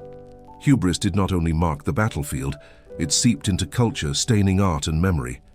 In Athens, plays once dedicated to cautionary tales began to glorify conquest, celebrating victories while silencing doubts. Sculptures grew larger, gods carved taller than before, as though stone itself could embody eternity. Temples, raised higher than ever, spoke less of reverence and more of pride. The city forgot humility, its artists becoming heralds of arrogance, their beauty concealing fragility that soon would break. Carthage, too, fell victim to cultural blindness. Its markets overflowed, its festivals boasted of wealth without limit. Priests assured citizens that their gods favored them above all others, their fleets proof of divine protection. Yet beneath the hymns and processions, resentment smoldered. Colonies whispered rebellion, enemies sharpened their blades, and the sea itself waited. Carthage sang of eternity while standing on sand, its hubris deafening it to the shifting tide beneath its feet. Rome's cultural pride echoed even louder. Poets called the empire eternal, their verses declaring that no power could rival it. Senators boasted that the Mediterranean was not merely a sea but a Roman lake. Victories were carved into triumphal arches, their stone declaring mastery of horizons. Yet hunger gnawed at citizens when grain fleets faltered, storms humbled fleets, and whispers of decay grew louder. Rome's art promised permanence, but its markets told another truth, fragility hidden beneath marble. Hubris also poisoned memory. When empires fell, their histories remembered arrogance more than triumph. Xerxes' whipping of the sea became legend, a tale of folly rather than grandeur. Athens' golden age was recalled not only for its brilliance, but for the pride that blinded it. Carthage's riches were remembered alongside its destruction, Rome's boasts alongside its decline. The ocean kept its silence, but human memory turned pride into parable. To be remembered for hubris was to live forever as a warning. For ordinary people, this arrogance felt distant, yet suffocating. Citizens saw rulers promise eternity, while daily life trembled with fear of famine or blockade. They lived between two truths, proclamations of invincibility from above and the fragile reality of hunger below. Hubris was a mask that leaders wore, but its weight was carried by the people. When collapse came, it was they who starved, they who wept, while rulers faded into legend. Pride's price was always paid by the many, not the few. Thus the law of hubris closes its lesson. The sea obeys no master, and every empire that believed otherwise was broken. Pride swells quietly, concealed within splendor, until it blinds cities and rulers alike. But the tide is patient, eternal, and unmoved. Empires vanish, their arrogance carved into memory as caution, not triumph. To master the sea is impossible, to believe it obeys is fatal. And when hubris rises, the ocean waits, ready to remind all who sail that its silence is older, its patience deeper, its power eternal. When two empires met upon land, the clash was brutal but visible, walls, armies, and banners facing one another in plain sight. Yet when they met upon water, the struggle became something different, something vast and boundless. Horizon against horizon, ships vanished into distance until only smoke and foam revealed their battle. The law of horizon wars whispers that the sea magnifies conflict, turning human ambition into storms of bronze and fire that spread across waters without end.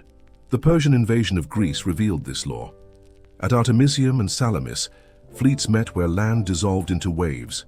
Triremes rammed against one another, bronze-shod prows splintering hulls. Oars snapped, men cried out, and the sea became battlefield and grave together. To fight upon the sea was unlike any land battle. One mistake, one gust, one broken oar, and an entire crew was lost to the depths. Victory was fragile, bought not only with courage but with mastery of rhythm, wind, and tide. The Punic Wars carved this truth deeper. Carthage, master of trade, wielded fleets that darkened horizons, their sails blotting out the sun. Rome, land-born and untested, built navies in desperation, learning the ocean as they fought. At Mylae, they devised the Corvus, boarding bridges that turned sea battles into land skirmishes, binding Carthage's strength into Rome's discipline. Horizon wars were not only of ships, but of innovation, each empire forced to bend, to adapt, to mirror the sea itself in its fluidity. These wars transformed the sea into theater of destiny. The Mediterranean ceased to be a shared space and became prize of conquest. Whoever ruled its waters ruled the arteries of trade, the lifelines of grain and gold. Fleets became more than weapons. They became instruments of survival.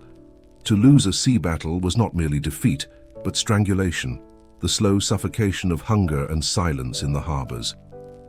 Horizon wars decided the fate of empires before land campaigns even began.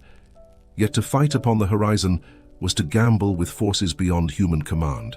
Winds shifted, tides betrayed, storms interrupted, and even the mightiest fleet found itself helpless. The sea played no favorites. It drowned victor and vanquished alike.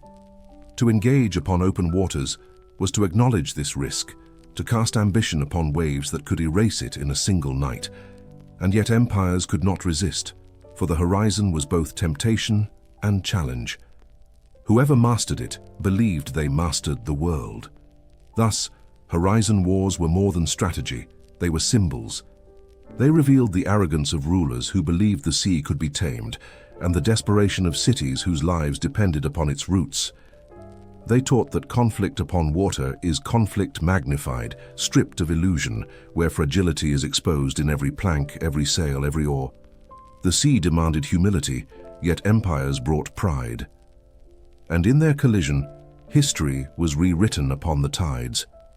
To witness a naval battle was to behold chaos shaped into rhythm. The sea groaned beneath the weight of fleets, the horizon jagged with sails. Drums pounded from within ships, keeping oarsmen in time, their strokes echoing like thunder against the water. Trumpets pierced the wind, their cries signaling maneuvers that might save or doom entire crews. The clash of hulls, the splintering of wood, the screams of drowning men, all blended into a chorus unlike any battlefield on land. Here, no soil absorbed blood.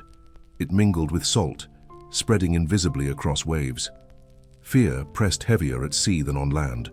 Soldiers could flee upon a field, but sailors had only their ship, their oars, their comrades. To leap into the sea was to choose death over battle, for the horizon offered no escape. Even victory was laced with terror. One wrong turn could capsize a triumphant ship. One wave could betray a masterful maneuver. The sea offered no refuge, no ground to stand upon. To fight on water was to balance between triumph and drowning, suspended always upon fragility. In the Punic Wars, sailors whispered that Carthaginian fleets were shadows of gods, their sails black against the rising sun. Roman rowers, untrained, trembled at their sight, yet discipline forged courage. With the Corvus, Rome transformed fear into opportunity, turning the rolling chaos of sea into the steadiness of land combat. Grappling hooks bit into enemy decks, planks fell, and legionaries stormed across. Horizon wars became hybrids, part sea, part land, a shifting theater where adaptation meant survival.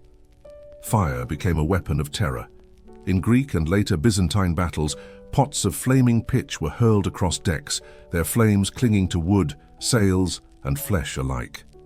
Men screamed as fire danced upon the sea, refusing to drown even when waves swallowed it. Stories of liquid fire spread like myth, shaping fear greater than swords. To fight upon water was already to struggle against drowning. To add fire was to bring the vision of hell itself upon the horizon. And still, amid chaos, ritual remained. Crews prayed before battle, sacrificing animals on shore, pouring wine into the tide.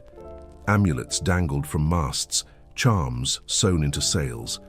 Oaths were sworn to gods who ruled seas, thunder, and winds. For sailors, faith was as necessary as oars. Without it, courage faltered. The sea demanded reverence, and every battle began not with ramming prows but with whispered prayers. To fight upon water was to ask gods to intervene, to guide oars and winds, to preserve life amid uncertainty. Yet empires pressed forward, bound by necessity. The horizon became more than boundary. It was battlefield, lifeline, destiny. To surrender the sea was to surrender survival, and so fleets collided despite terror. Horizon wars magnified ambition until it devoured certainty, reminding all that Empire Aeg's fate was tied not to land alone but to water as shifting expanse. Each battle rewrote history not in stone but in waves, leaving no ruins save the wreckage swallowed by depths. Horizon wars did more than decide battles, they redrew the fate of civilizations. At Salamis, the narrow straits became grave for Persia's grand fleet, and Greece survived not because of armies on land, but because of ships upon water. That victory birthed Athens' golden age, a city swelling with wealth and art, all born from the rhythm of oars and the courage of sailors. The horizon, stained with wreckage, became the cradle of culture, proving that empires are built not only on soil, but on seas. At Mylae and Ecnomus, Rome proved its resilience. From farmers who had never touched an oar, it forged fleets capable of challenging Carthage, mistress of waves. Victory upon water transformed Rome from a land empire into a maritime power, laying the foundation for its dominance across the Mediterranean. Had Carthage prevailed, history itself might have flowed differently, its trade routes shaping destiny. Instead, Roman discipline conquered the horizon, and the world bent to its reach, but defeat at sea could end empires. Carthage, though rich and skilled, watched its lifelines severed by Roman fleets. Its colonies faltered, its harbors grew silent, its citizens starved. Horizon wars did not need to sack cities, they suffocated them. To control the water was to control the breath of nations. Carthage's pride dissolved not with the fall of walls, but with silence in its markets, a silence born from losses upon open waters. Even centuries later, echoes of these wars endured. Vikings who raided coasts understood that dominance at sea shaped fear more deeply than armies upon land.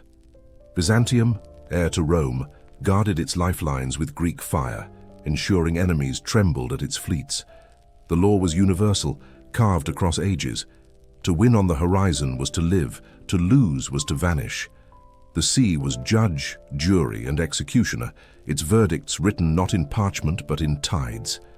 And yet, horizon wars taught humility even in victory. Survivors of battles remembered not only triumph but terror.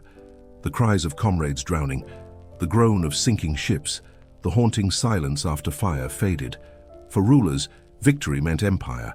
For sailors, it meant survival against chaos. The sea gave, but it never promised. Horizon wars were less about conquest than revelation, the revelation that power rests always upon fragility, that empires rise from waters that can swallow them whole. Thus, the law of horizon wars declares its truth. When empires collide upon the sea, the horizon becomes more than distance. It becomes destiny. Victories birth golden ages, defeats erase civilizations. The ocean waits, impartial, eternal, and when men bring their pride upon it, the waves choose who endures and who vanishes. All empires that tried to command the horizon discovered this law, for in the end, the sea itself decides the future. Every harbor was more than stone and water. It was threshold, a place where men stood between land and sea, between safety and risk, between the known and the unknown. Empires learned quickly that harbors were fragile hearts of power, vulnerable to storms, to hunger, to silence. And so they cloaked these spaces in faith. Temples rose beside docks, altars lined the quays, and statues of gods watched over ships as they departed. The law of sacred harbors whispers that survival required reverence, that trade and war alike were bound to prayer. In Athens, the Piraeus was not only a port, but a sanctuary. Temples to Zeus, Athena, and Poseidon lined its waters, their columns catching the first light of dawn as sails unfurled. Merchants lit incense before loading cargo, asking for calm seas. Rowers touched charms before stepping aboard, believing even bronze and oak required divine blessing to endure the horizon. The harbor was theater, not of war or trade alone, but of ritual woven into every departure. Carthage, mistress of harbors, built sanctuaries near its great circular port. Tanit and Baal-Hamon were invoked with offerings of oil, honey, and incense, their statues gleaming above docks. Sailors carried amulets etched with symbols of protection, families pressed coins into priests' hands, and fleets departed under clouds of sacred smoke. To Carthaginians, the harbor was alive with gods. Every rope tied, every anchor lifted, every sail raised became act of worship. To forget ritual was to invite disaster, for the sea punished arrogance as swiftly as it rewarded devotion. Rome too sanctified its harbors. Ostia was guarded by temples to Fortuna and Neptune, and prayers rose with every tide. Even in triumph, Roman commanders acknowledged dependence upon gods of the sea. Triumphal arches might celebrate victories, but they also depicted sacrifices, reminders that divine favor was believed to stand behind every safe convoy. Harbors were framed not as mere logistics, but as holy arteries, channels through which both commerce and divine grace flowed. For sailors, these rituals carried more than symbolism. They calmed fear. To pray, to touch sacred stone, to pour wine into the tide was to believe one's voyage carried blessing. Fear of storms, of pirates, of betrayal did not vanish, but it softened beneath the weight of faith. Ritual transformed dread into reverence, uncertainty into rhythm. To leave harbor was to walk into danger. To leave without blessing was unthinkable. Thus, sacred harbors became anchors for both faith and survival. So the law of sacred harbors revealed its truth. Empire stood not upon stone alone, but upon faith interwoven with stone. A harbor was both sanctuary and snare, both warehouse and temple, both artery of power and altar of dependence. To rule the sea was not only to command fleets, but to honor gods who ruled waters beyond human grasp. Without faith, harbors were mere docks. With faith, they became thresholds between the mortal and the eternal. Sacred harbors were alive with ritual, not only at festivals, but in the rhythm of daily life. Every morning, incense curled into the sky, mingling with the cries of gulls and the creak of ropes. Priests walked the quays, sprinkling salt water and chanting prayers for safe voyages. Merchants poured oil upon the tide before departure, their gestures repeated so often they became second nature. Sailors tied charms of bone, shell, or bronze into the rigging, believing they absorbed the sea's malice. Ritual was not ceremony alone, it was armor, invisible yet essential. Festivals transformed harbors into theaters of devotion. In Athens, the Panathenaic processions spilled down to Piraeus, where ships were garlanded with wreaths, their prows painted bright with symbols of protection. Songs filled the air, blending flutes and drums with the rhythm of oars. Carthage held ceremonies in honor of Tanit, the harbor shimmering with torches reflected in black waters. Processions carried offerings into the tide, a river of faith flowing into the sea. Rome celebrated Portunalia, honoring Portunus, guardian of harbors. Markets closed, sacrifices rose, and harbors became sanctuaries of song. Myth clothed these rituals with meaning. The Greeks told of Theseus, who sailed to Crete under black sails, returning triumphant only to bring grief when he forgot to change them. His story warned that the harbor was not only threshold of hope, but of memory, a place where one mistake could mean devastation. Carthaginian sailors told of Melkart guiding fleets through storms, his torch a beacon upon the horizon. Romans believed Neptune himself walked among ships at Ostia, testing whether mortals remembered to honor him. Myth gave ritual voice, teaching that gods were never absent, only unseen. Families played their part as well. Wives pressed small offerings into sailors' hands. Rings carved tokens, cloth knotted thrice for luck. Children ran along the piers, shouting prayers with voices too young to understand fear. Mothers lit lamps in temples that burned through the night, so the sea would never claim their sons. The harbor became not only a place of commerce, but of collective devotion, where entire cities knelt at the edge of the tide. The sea fed them, but it also threatened them, and only ritual bridged the gulf between gratitude and dread. Even silence carried weight. When storms gathered, priests called for fasts, markets stilled, and the harbor quieted. Ships did not sail, not because of wind alone, but because omens were judged unkind. The absence of sound, the stillness of sails, the empty piers, these too were ritual, reminders that power lay not in human will, but in submission to divine rhythm. To wait was as much worship as to sail. Sacred harbors taught patience, reminding empires that defiance of the gods was arrogance, and arrogance was ruin. Thus, sacred harbors lived as living temples. Every rope tied, every anchor lifted, every sail raised was accompanied by faith. To outsiders, these rituals might seem superstition, but to those who lived by the tide, they were survival. The law of sacred harbors teaches that empire cannot endure on stone alone. It endures only when faith binds men to courage, when ritual transforms fear into reverence, when harbors become more than docks, but sanctuaries of the eternal. Sacred harbors shaped not only daily life, but also the politics of empire. Rulers knew their authority was judged not in marble halls alone, but at the water's edge. To neglect ritual was to appear arrogant, to anger gods and people alike. Kings poured treasure into harbor temples, adorning them with gold and carved reliefs. Generals who returned victorious sacrificed ships or built new shrines beside the tide. The harbor became stage where power was sanctified, where rulers proved their dominion not just through fleets, but through piety. Faith in harbors also bound cities together. Colonies sent offerings to the same gods, uniting far-flung coasts in shared devotion. A merchant from Cyprus could kneel at an altar in Athens and feel kinship with men of the Piraeus. Carthaginian sailors prayed to Tanit in distant harbors, believing her gaze followed wherever their ships traveled. These shared rituals created invisible networks of loyalty, stronger than treaties, woven not from law, but from reverence. The sea, once divider, became unifying thread through sacred harbors.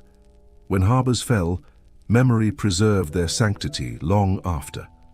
Troy's harbors became ruins, yet poets sang of ships beached beneath its walls.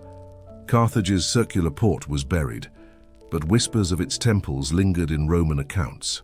Even forgotten harbors left traces, broken altars, inscriptions weathered by salt, fragments of votive offerings scattered in sand.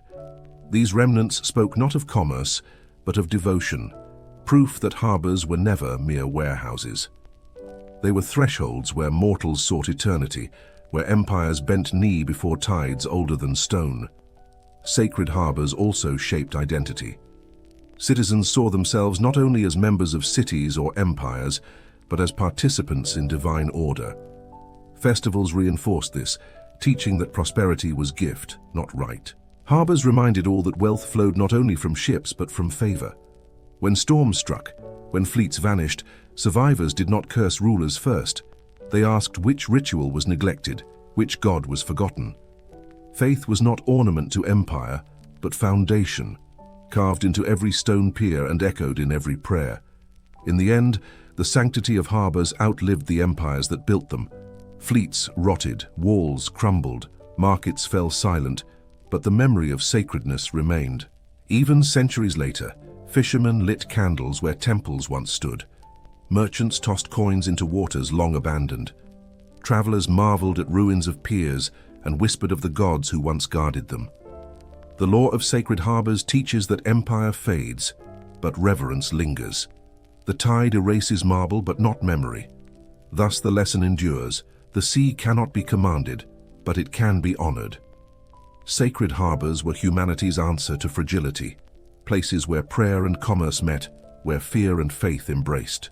Empires may rise and fall, but the image of incense rising over water, of ships departing beneath divine gaze, remains eternal. The sea waits, and men still kneel at its edge, whispering to gods unseen, as they did in Babylon, Carthage, Athens, and Rome. For though stones crumble, faith endures, and harbors remain thresholds between mortal and eternal. The sea is rarely still. Even when its surface gleams with quiet light, beneath it currents twist and pull, unseen yet powerful. Empires discovered the same truth. Beneath treaties, markets, and fleets flowed invisible forces shaping destiny. The law of hidden currents whispers that what cannot be seen is often stronger than what is displayed, that secret pacts and shifting tides of loyalty shape history as much as armies or storms. Calm waters conceal, but they also control. Athens learned this in its dealings with the Delian League. Outwardly, it was alliance, fleets united for defense. Yet hidden currents tugged at loyalty. Cities grumbled beneath tribute, whispered of rebellion, calculated chances in secret. While Athenians paraded triumphs in marble, hidden resentments swelled like undertows.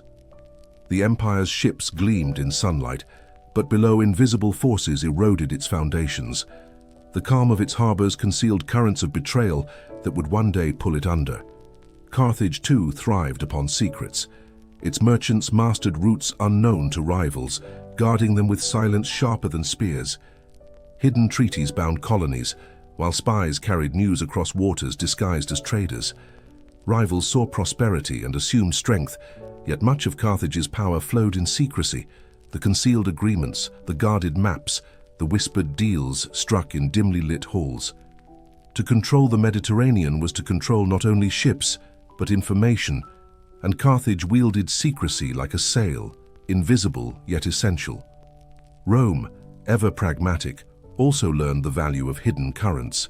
Senators spoke boldly of Mare Nostrum, our sea, but their strength rested on fragile arrangements beneath the surface. Governors struck local bargains to secure loyalty, grain shipments were purchased with bribes as often as with law, and enemies were turned with quiet promises of citizenship or coin. Rome's might was carved in stone, but its survival often depended upon whispers no monument recorded. The sea reflected its power, but beneath that reflection swirled unseen bargains. For sailors and merchants, hidden currents were no less real. Beneath calm waters, unseen whirlpools threatened ships, invisible reefs lurked to shatter hulls. Mariners spoke of ghost currents, flows that dragged vessels miles off course. They feared not what they could see, but what lay hidden. In this way, the sea itself mirrored empire, smooth surfaces of triumph concealing unseen dangers. The calm horizon was illusion. Beneath it, secrets moved like rivers, shaping fate without ever revealing themselves. Thus, the law of hidden currents revealed itself. To trust only what is seen, fleets, harbors, banners, was folly. The true power of the sea, like the true fragility of empire, flowed in what was invisible. Secrets pulled nations into alliances or wars, shifted trade routes, or starved cities in silence. Calm was not safety. Calm was disguise. Beneath the stillest waters, currents pulled hardest, unseen hands guiding the fate of empires. Empires rarely revealed their strength honestly. Secrecy was as valuable as fleets. Spies walked the harbors disguised as sailors, their ears open to whispers of cargoes, timetables, and alliances. And a single overheard conversation could weigh more than bronze prows or catapults. Carthage sent merchants who were more than merchants, their wares concealing coded letters. Rome dispatched envoys who smiled in councils, while scribes recorded enemy weaknesses. Athens used exiles and traitors as conduits of knowledge. Hidden currents of information carried victories long before ships clashed on the horizon. Trade itself became theater of secrecy. Not every spice or stone was sold openly. Some goods were guarded mysteries, their sources cloaked in silence. The Phoenicians were said to sink false ships rather than reveal routes to tin in distant isles. Carthaginians misled rivals, spreading tales of monstrous seas to deter exploration. In this way, myths themselves became armor, cloaking knowledge in fear. The horizon was not only a space of travel but of deception, a canvas painted with rumor to shield truth. Shifting loyalties were currents just as perilous. Colonies pledged fealty while calculating rebellion in silence. Governors smiled to visiting envoys while weighing bribes from enemies. A treaty signed in daylight could be broken by nightfall, its promises drowned in secret correspondence. The greater the empire, the more fragile its bonds, for chains of loyalty stretched far and thin. To rule the seas was to rule through trust, yet trust eroded faster than stone when hidden currents pulled beneath it. Myths themselves carried coded warnings. Sailors spoke of sea monsters not merely as fear, but as veiled directions. A whirlpool might become Charybdis in tale, a dangerous rock transformed into Scylla. Stories of ghost ships warned of piracy, cloaking hard truth in legend. To the unknowing, these tales were fantasy. To those within the culture, they were maps disguised as myth.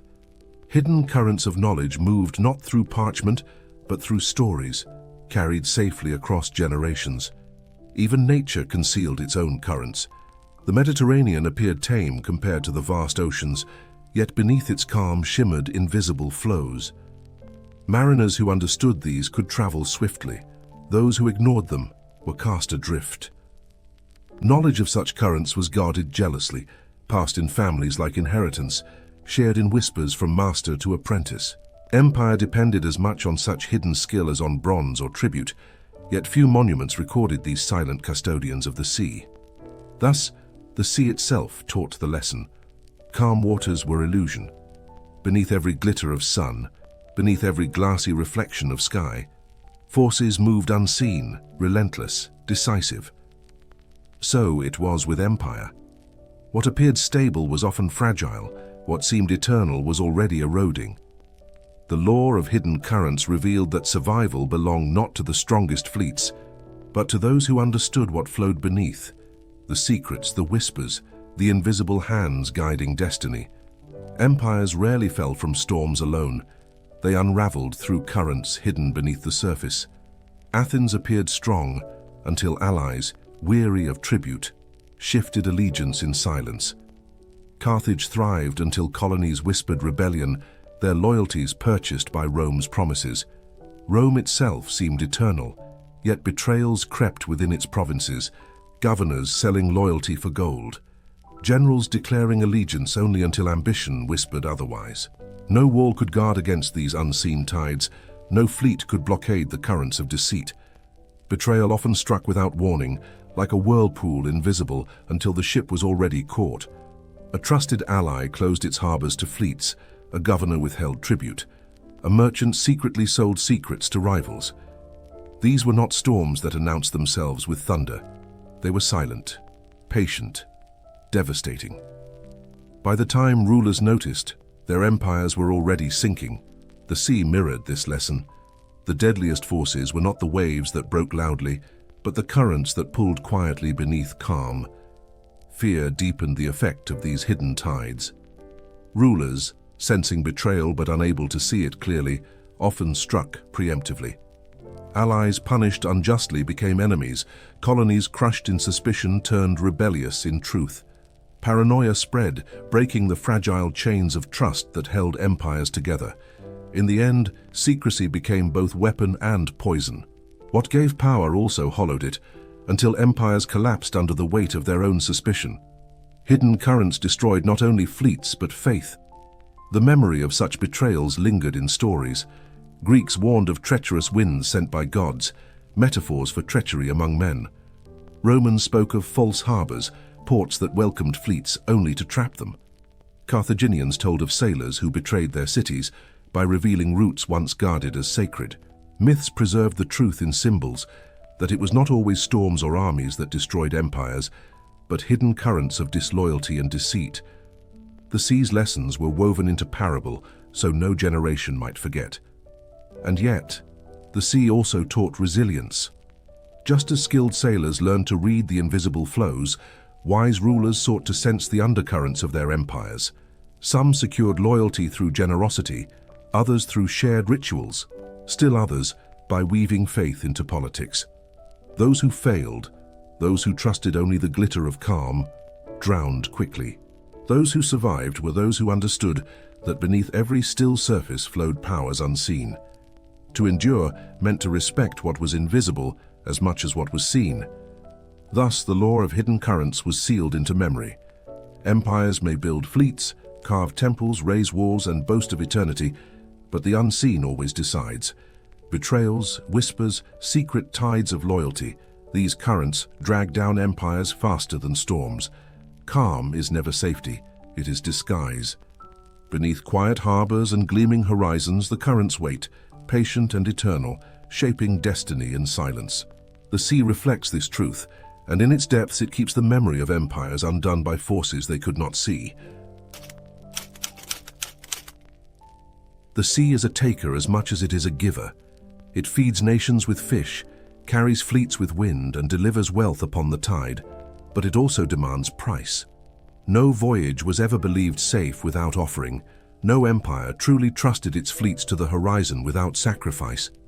The law of salt and blood whispers that the ocean must be paid in its own language, salt for its waters, blood for its depths. Survival required tribute not of coin, but of life itself.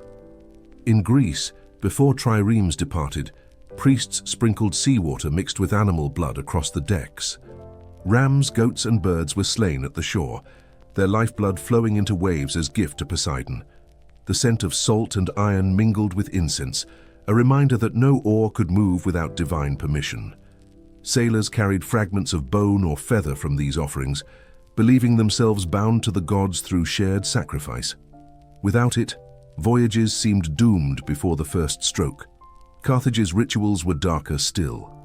Ancient writers whispered of sacrifices made to Balhaman and Tanit when storms threatened or battles loomed. Infants, some claimed, were laid upon fiery altars, their cries rising with the smoke above harbors. Whether exaggerated by enemies or not, the memory clung. Carthage believed survival demanded the deepest price. To them, the sea's hunger could not be ignored. Blood was not cruelty but covenant, ensuring fleets would return, trade would flourish, and storms would relent. Rome, though proud of discipline, also honored sacrifice. Before launching great fleets, generals offered bulls to Neptune, their carcasses dragged into the tide as gifts. Triumphs at sea were always followed by blood offerings, as though even in victory the gods required repayment. In some accounts, prisoners captured in naval wars were cast into the waves, their lives surrendered as appeasement. Salt and blood mingled again, for Rome understood. Empire upon water was a pact, and the sea never forgot its due. Sacrifice extended beyond ritual into the very fabric of life. Sailors themselves became offerings when storms claimed them, their families whispering that the gods had chosen rather than the waves. Survivors left tokens in temples, dedicating shields, helmets, even fragments of broken oars as thanks for being spared. In this way, the sea's appetite was always acknowledged, its hunger woven into culture. To live by water was to live in constant exchange, offerings for protection, lives for survival, blood for passage. Thus, the law of salt and blood revealed itself. The sea does not bend without cost. Empires built upon it demanded lives as surely as they demanded tribute, and the tide always collected its due. To forget sacrifice was to invite ruin, for the sea's memory was eternal. Salt and blood mingled in its depths, offerings whispered into eternity, the covenant that bound mortals to the vastness they could never master. Sacrifice was not merely ritual, it was psychology, a way to steady trembling hands before the horizon. Sailors who believed themselves blessed by offering stepped onto ships with lighter hearts, convinced the gods had heard them. Fear of storms, fear of drowning, fear of fire at sea, all softened when blood had already been spilled. Death in this way was given meaning before it even arrived. To row or to steer was no longer only duty, but participation in covenant.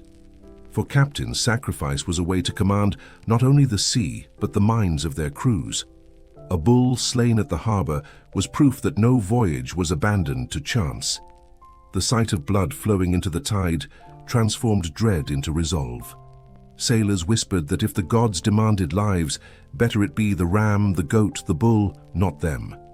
Their fear was displaced, absorbed into ritual, allowing men to face danger with steadier hearts. Families too found solace in these acts. A mother pouring oil into the sea for her son believed she had shielded him. A wife who tied charms to her husband's wrist believed she had bargained with fate. These gestures did not change winds or waves, but they calmed the unbearable anxiety of waiting. The harbor became altar as much as market, where offerings carried love as well as fear. To give was to believe one had some power, however small, against the immensity of the sea. Sacrifice also gave meaning to loss. When fleets vanished, survivors declared that the gods had demanded their share. A drowned son became offering, not waste. A lost ship was remembered as tribute, not failure. This transfiguration of grief into sacred duty allowed empires to endure loss without despair. Sacrifice turned absence into memory, shaping pain into story, ensuring the sea's cruelty was always seen as part of a larger order. Without this belief, collapse might have followed every storm. Some sacrifices were collective. Entire cities fasted when fleets were threatened, priests leading processions to harbors where animals were slaughtered in public view. The people wept, chanted, raised hands to the horizon. This unity gave courage, binding community to the fate of sailors at sea. Victory in battle was credited to these shared offerings. Defeat was blamed upon neglect or arrogance. In this way, sacrifice was not only survival of fleets but survival of society, binding empire to ritual as tightly as to law. Yet beneath the reverence was also unease. Whispers arose. Were the gods cruel, demanding endless blood? Did sacrifice truly protect, or was it illusion? Some philosophers questioned whether storms and battles cared for offerings at all. Still, the rituals endured, for men preferred the comfort of covenant to the despair of chance. Better to believe the sea remembered gifts than to admit it was indifferent. Sacrifice was less about altering fate than about enduring it. The law of salt and blood taught not only survival but acceptance. Sacrifice was not confined to sailors or families, it reached into politics and power. Rulers understood that public rituals of blood projected strength as well as piety. A general who offered prisoners to the sea proclaimed that his victories were sanctified. A king who poured wine and blood into the harbor declared himself chosen by the gods. Sacrifice staged before citizens became theater of legitimacy. It told people their empire was not fragile, but shielded by covenant. Fear was soothed not only by ritual, but by spectacle. Harbors bore witness to this union of faith and power. In Athens, festivals combined sacrifice with naval parades, triremes gliding past temples as priests sprinkled blood upon the tide. Carthage filled its circular port with smoke from altars, the site itself assurance that gods favored their city. Rome, pragmatic yet devout, never launched great expeditions without public slaughter of bulls and vows to Neptune. These harbors became sanctuaries where politics, faith, and empire met, binding citizens together in one shared vision of protection. Sacrifice also enforced obedience. Colonies reluctant to send tribute were reminded that offerings to the gods were not optional. To neglect them was to invite famine, storm, or defeat. Rulers used this fear to maintain control, weaving divine expectation into political loyalty.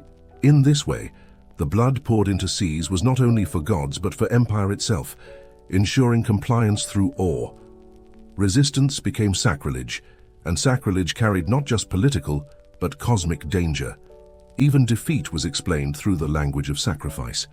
When fleets were lost, rulers declared the gods had claimed their share. This reframing softened political failure, transforming catastrophe into ritual necessity. To the people, it meant empire was not broken, but tested, its fate still bound to divine will. Sacrifice thus became shield against despair, a way to endure calamity without surrender.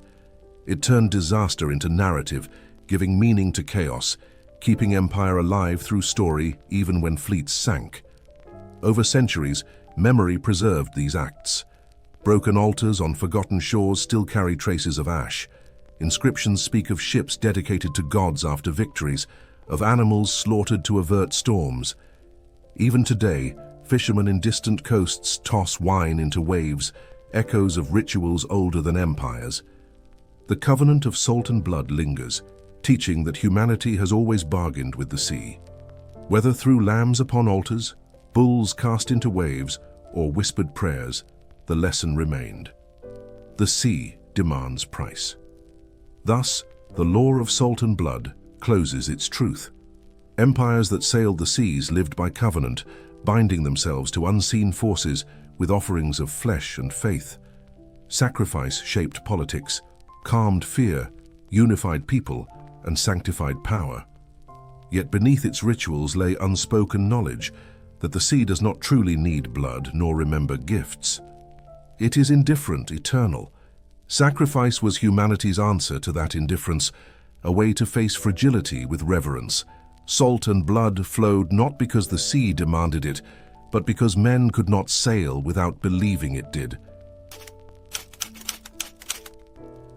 The sea dazzles in sunlight, its surface glittering like scattered jewels. Yet beneath that brightness lies darkness without end, depths where light does not reach, where silence reigns heavier than stone, where the unknown waits. Ancient sailors stared into waters and felt both wonder and dread, imagining worlds hidden just below.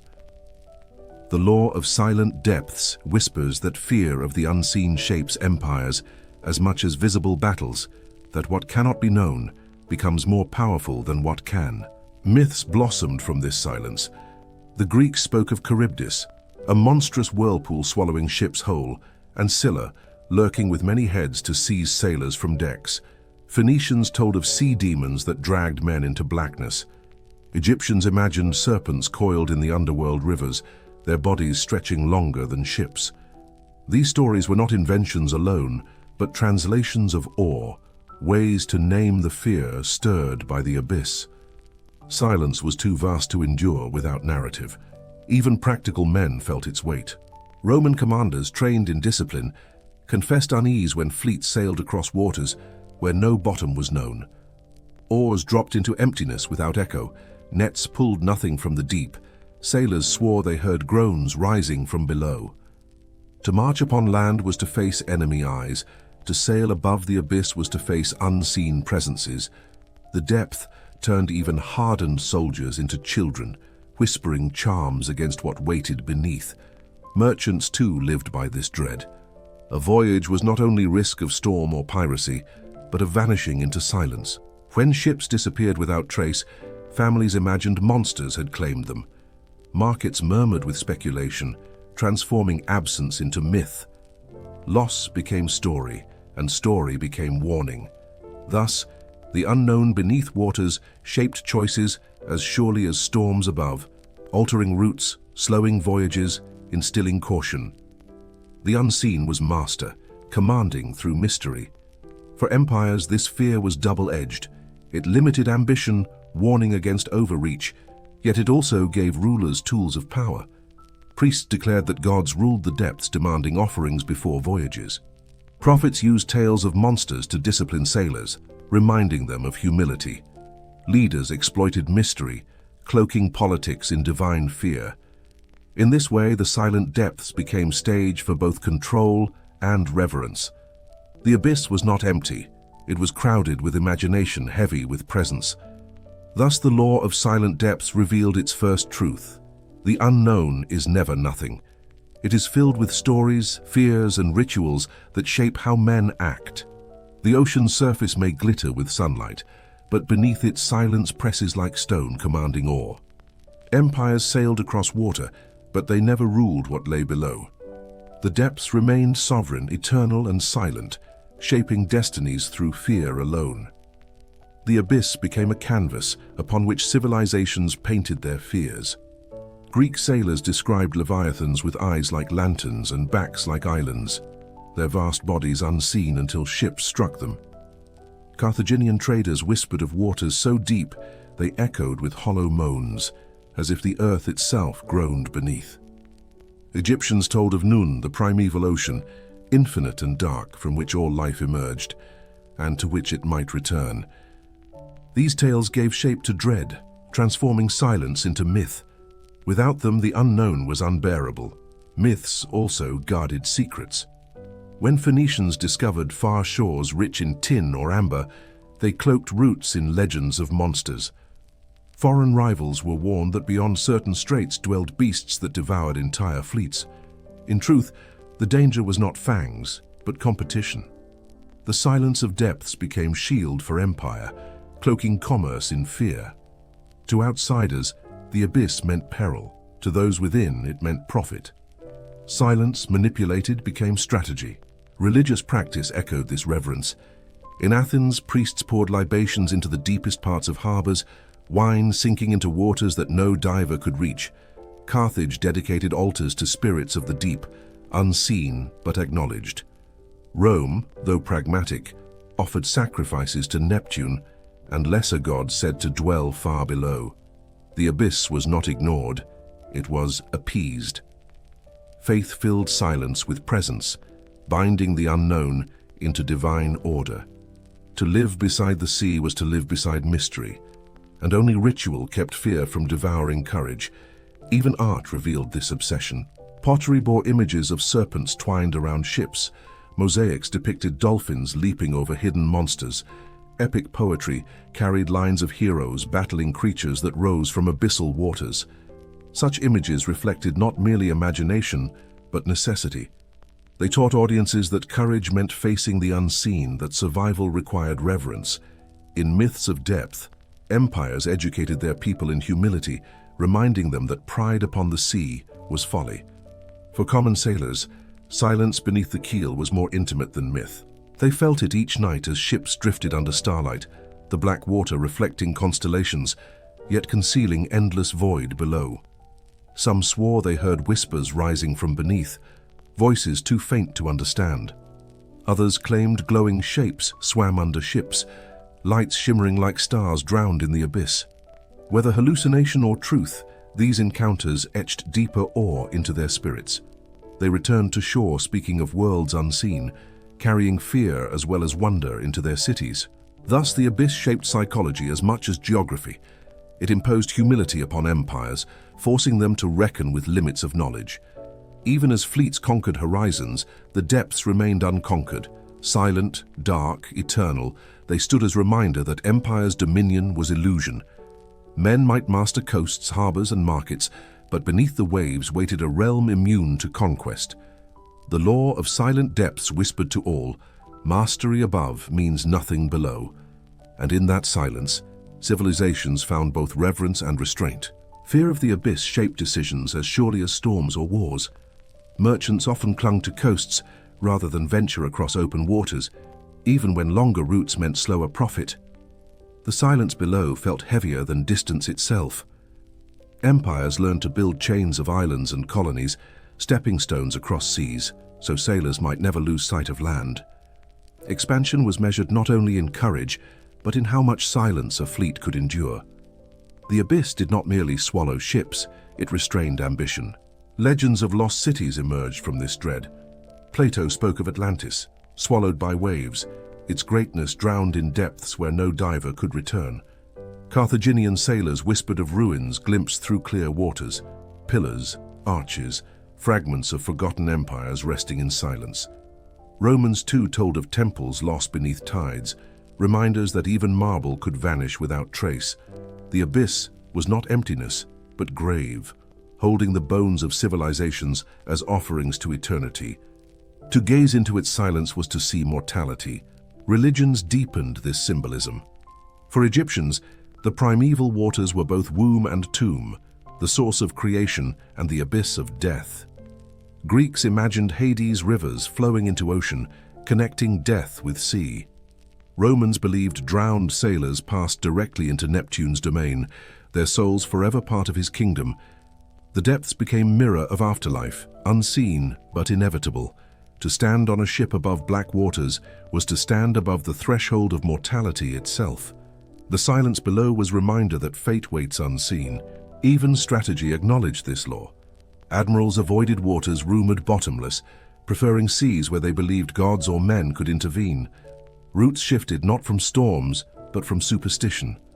A single report of a ship vanishing in calm seas might redirect fleets for generations. Silence itself became deterrent, as effective as enemy fleets. The abyss ruled without rising, its power not in attack but in presence. To avoid was to obey, and empires obeyed more often than they admitted. For ordinary people, silence beneath the sea became parable. Parents warned children not to wander too far, lest unseen monsters claim them. Poets described ambition itself as abyss, luring the proud into depths from which they could not return. Philosophers compared death to the ocean floor, unseen, unknowable, yet inevitable. In every retelling, the silent depths stood as symbol of what cannot be conquered, the eternal reminder of limits. Empires might boast of victories, but silence always waited beneath, patient, absolute. Thus, the law of silent depths closes its lesson. What is unseen shapes destiny more than what is seen. Storms roar and fade, fleets clash and vanish, but the abyss remains, silent and eternal.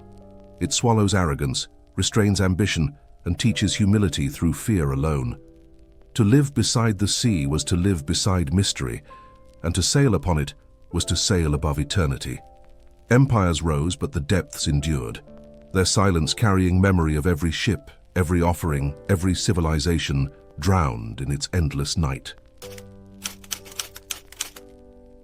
The sea is water, patient and eternal, yet men dared to bring fire upon it. To wield flame against waves was to break nature's balance, to defy the element that should extinguish it. The law of fire on water whispers that empires, desperate for power, turned even fire into weapon upon the horizon. Where once storms ruled, now man sought to mimic their fury, unleashing flames that clung to wood, to sails, even to water itself. The earliest battles at sea were decided by ramming prows and boarding bridges, but as empires grew, fire was added to the arsenal. Flaming arrows arced through night skies, their reflections doubled in the waves. Pitch-filled jars were hurled by catapults, bursting into infernos upon decks. Sailors fought not only enemies, but their own ships, desperately stamping out sparks that threatened to consume everything. To fight fire on water was to fight both enemy and nature at once. The Greeks feared and revered this weapon. Stories tell of early attempts to hurl burning pitch, of naval battles where fire spread faster than courage. Yet it was Byzantium centuries later that turned flame into terror unmatched. Greek fire, a secret substance that clung to water that could not be drowned, became legend. Enemies watched in horror as blue and golden flames devoured their fleets, the sea itself set ablaze. To witness it was to believe gods had descended with torches of the sun. Secrecy surrounded its creation. Recipes were guarded as state treasures, entrusted only to emperors and chosen alchemists. The formula, lost to time, became myth as much as weapon. Some said it was oil mixed with resin. Others whispered of sulfur and quicklime. Still others swore it was divine gift. Whatever its truth, Greek fire was more than substance. It was symbol. It proved that man could twist nature itself, wielding flame against waves, rewriting the balance between water and fire. Psychologically, it was devastating. Sailors who feared storms now feared flames that floated, that clung, that spread across waves. Survivors told of comrades leaping into sea, only to find fire followed them, licking their skin even as they sank. The terror of Greek fire was not only in death but in its defiance of expectation. The sea was refuge against flames on land, yet here it became accomplice. Safety dissolved, leaving only dread. Thus, the law of fire on water revealed itself as paradox. Fire is fragile, water eternal.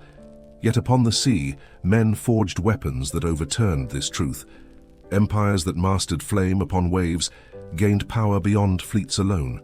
They commanded fear, for terror itself became weapon, and when enemies believed the ocean burned, battles ended before they began. Fire upon water was not only destruction, it was theater, spectacle, and prophecy of human audacity against nature. The sight of fire upon water was unlike any other spectacle of war. Night battles glowed with unnatural light as arrows, their tips blazing, streaked across darkness. The hiss of pitch-filled jars bursting upon decks sent men into panic, for a single spark could leap from rope to sail, from sail to mast, from mast to heart of ship. The sea reflected these flames in trembling ripples, doubling the terror. Men swore the waters themselves had turned against them, carrying not salvation but burning death. The sounds were as haunting as the light.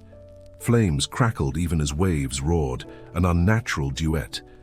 Sailors shouted in chaos, voices breaking with fear, oars slapping helplessly against the sea as they tried to flee inferno. The smell of burning tar and scorched wood clung to the wind, mixed with the salt of waves. Survivors said that even days later, they carried the stench upon their skin, the memory of fire lingering long after wounds healed. Greek fire in particular magnified these terrors. Byzantium unleashed it from tubes mounted on ships' prows, jets of flames spewing across waves like dragons breathing from the depths. Chronicles described enemies paralyzed at the sight, unable to row, unable to fight, consumed not by flame but by dread. To see the ocean itself alight was to believe the world ending, nature undone. No training could steel the mind against a weapon that burned even upon water, the one element meant to resist it. Myth quickly surrounded these flames. Sailors claimed the fire was born of Hephaestus's forge, a gift of gods to chosen emperors. Enemies whispered it was demon fire, stolen from underworld caverns. Others called it the sun's essence captured in liquid, imprisoned until poured upon water. The secrecy of its formula only deepened the legend. Fire that defied drowning could not be mortal invention, they believed, but proof that the sea itself had been enslaved by divine will.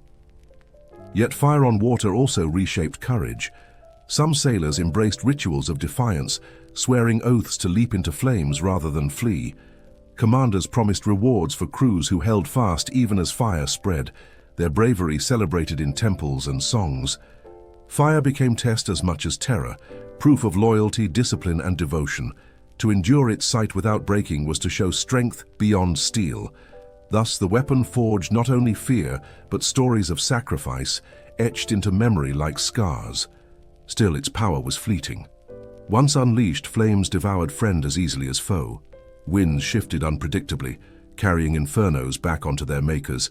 Byzantium itself learned caution, knowing that mastery of fire required mastery of nature's breath. Empires discovered the double edge of audacity. Fire terrified enemies, but it also threatened those who dared wield it. The lesson of flames upon water was clear. Human defiance of nature may succeed, but never without danger. For fire, like sea, could not be truly owned. Fire upon water did more than win battles. It shifted the destiny of empires. Byzantium survived centuries of siege because Greek fire guarded its harbors like a divine sentinel. Fleets that might have shattered its walls retreated in terror, unwilling to face flames that refused to drown. The empire's endurance owed less to stone and sword than to fire that bent nature itself. Its survival proved that invention, secrecy, and spectacle could protect as much as armies. The sea became moat and fire became fortress. For Carthage and Rome, earlier fire weapons offered less permanence but no less fear.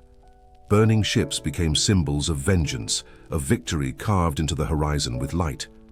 Rome's use of flaming projectiles in Punic battles echoed in stories long after the war, remembered not for tactics, but for terror. Carthaginian survivors carried the memory across generations, speaking of seas that glowed red with unnatural suns. Fire burned not only ships, but imagination, embedding itself into history as parable. The psychological shadow of fire lingered beyond the battlefield. Sailors trained to endure storms still shuddered at its memory. In harbors, children played at battles with torches, pretending to hurl flames into tide, their games carrying echoes of dread. Poets likened fire upon water to human arrogance, to ambition that burned against nature's order. Philosophers used it as metaphor for hubris, proof that mortals defy balance only to meet ruin. Fire upon sea became symbol as much as weapon, teaching lessons long after flames died. Yet its fragility was also remembered. Greek fire could save Byzantium, but it could not conquer the world. Secrets, once guarded, were eventually lost. Empires rose and fell, leaving only whispers of recipes, fragments of accounts, and legends exaggerated into myth. The weapon that once terrified oceans dissolved into memory, proving that even flames that cling to water cannot cling to time. The sea reclaimed silence, and fire's roar faded into history's hush. Still, the lesson endured. To wield fire on water was to declare war upon the balance of nature, to stand between two elements and demand obedience. For a moment, empires succeeded, yet the triumph was fleeting, fragile, always shadowed by risk. The sea endured, eternal, while the fire that once defied it became echo. Human audacity burned brightly, but only briefly, and the tide rolled on as if nothing had happened. Thus, the law of fire on water closes with paradox. Man's boldest defiance of nature became both shield and snare, savior and destroyer. Empires that wielded it gained centuries, yet none mastered eternity. Fire upon water was miracle and warning alike, proof of human ingenuity and fragility. The sea remains, patient, eternal. Fire passes, fading into ash. And history remembers not only the victories won, but the terror unleashed, flames dancing upon waves, reminding all who sail that even water can burn. The sea breathes in tides. It rises, it falls, it advances, it retreats. An endless rhythm as old as the moon, as constant as memory. Empires too seem to follow this pulse. They grew with surges of conquest, swelled with wealth, then ebbed with famine, war and silence. The law of tides whispers that civilizations are bound to the same eternal rhythm.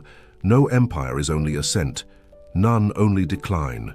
All rise, all fall, like waters drawn by forces unseen yet irresistible. In Babylon, scribes noted the pull of moon and tide, linking celestial rhythms with earthly fate. To them, the waxing and waning of empires mirrored lunar cycles, light rising and fading as inevitably as waves. The Greeks, gazing from their coasts, spoke of kingdoms swelling like high tide, only to collapse like waves upon rocks. Rome too saw its victories as surges of flood, its defeats as ebbing waters. History was not chaos but rhythm, a pattern written in sea and sky alike. Harbors themselves bore this truth. At high tide, ships glided easily, their keels lifted by abundance. At low tide, they grounded helpless upon mud. Merchants understood this metaphor without needing philosophers. Fortune is fluid, dependent upon timing. A voyage begun at ebb might falter, one launched at flood might prosper. So too with empire. Timing was destiny. A ruler who misread the tide of opportunity was dragged down, no matter his strength. The sea revealed this law daily, its pulse a mirror of mortality. Festivals honored the tides as divine. In some cultures, offerings were made when waters withdrew, gifts laid upon wet sand for spirits believed to dwell beneath. When the sea returned, it claimed them, carrying them away like prayers delivered into eternity. In others, the rising tide was celebrated as symbol of renewal, of fertility, of abundance returning. To worship the tide was to acknowledge dependence upon rhythm, to humble oneself before powers that no wall, no fleet, no temple could resist. And yet, fear lingered in each ebb. When waters retreated, sailors whispered of abandonment. Empty harbors seemed omens of famine, markets stilled when no ships could dock. The tide's absence mirrored the fragility of empire. What is abundant today may vanish tomorrow, leaving silence where once there was life. Empires rose with tides of fortune, but they also fell with its withdrawal. To live by the sea was to accept this truth, that power is never permanent, only borrowed. Thus the law of tides revealed its first lesson. Empires are not static monuments, but waves drawn into motion by forces larger than themselves. They breathe, they expand, they contract, they collapse. The rhythm is inevitable. To deny it is hubris. To embrace it is wisdom. The sea does not ask permission to rise or fall, and neither does history. Both are eternal pulses, steady and merciless, whispering that nothing endures unchanged.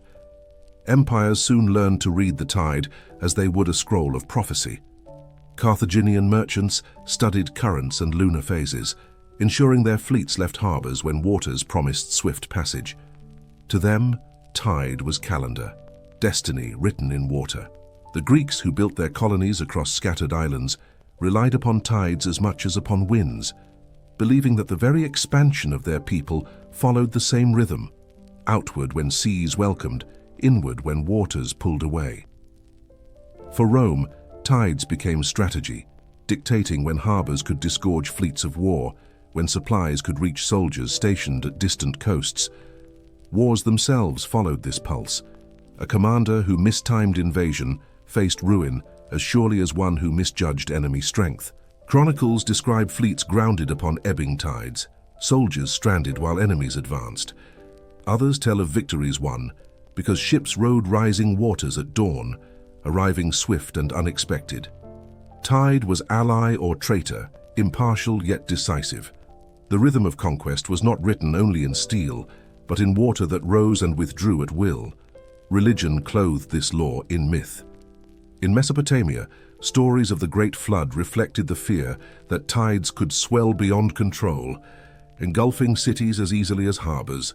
In Greek hymns, Poseidon was praised not only as shaker of earth but as lord of tides, his moods dictating whether waters rose in bounty or withdrew in punishment. Romans tied the pull of tides to the moon's divine power, believing that just as Luna shaped seas, so too she shaped the fortunes of empire. The heavens and waters conspired, empires caught between their endless dialogue, markets too breathed with the tides. When ships could dock only at flood, merchants prayed for speed. Knowing each missed tide delayed profit, frayed contracts strained patience. Markets filled when waters rose, emptied when they fell, as though commerce itself obeyed lunar command.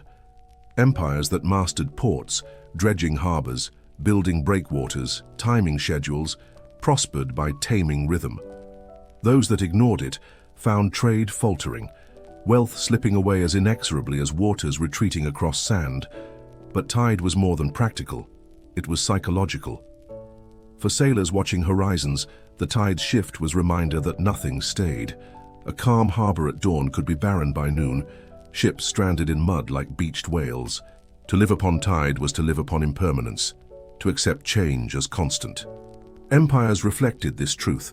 No power, however vast, stood forever. Just as tide eroded coasts grain by grain, so time eroded dominions. The law was patient, but absolute. Thus, the law of tides spoke with quiet authority. Empires that moved in rhythm with its pulse endured longer than those that resisted.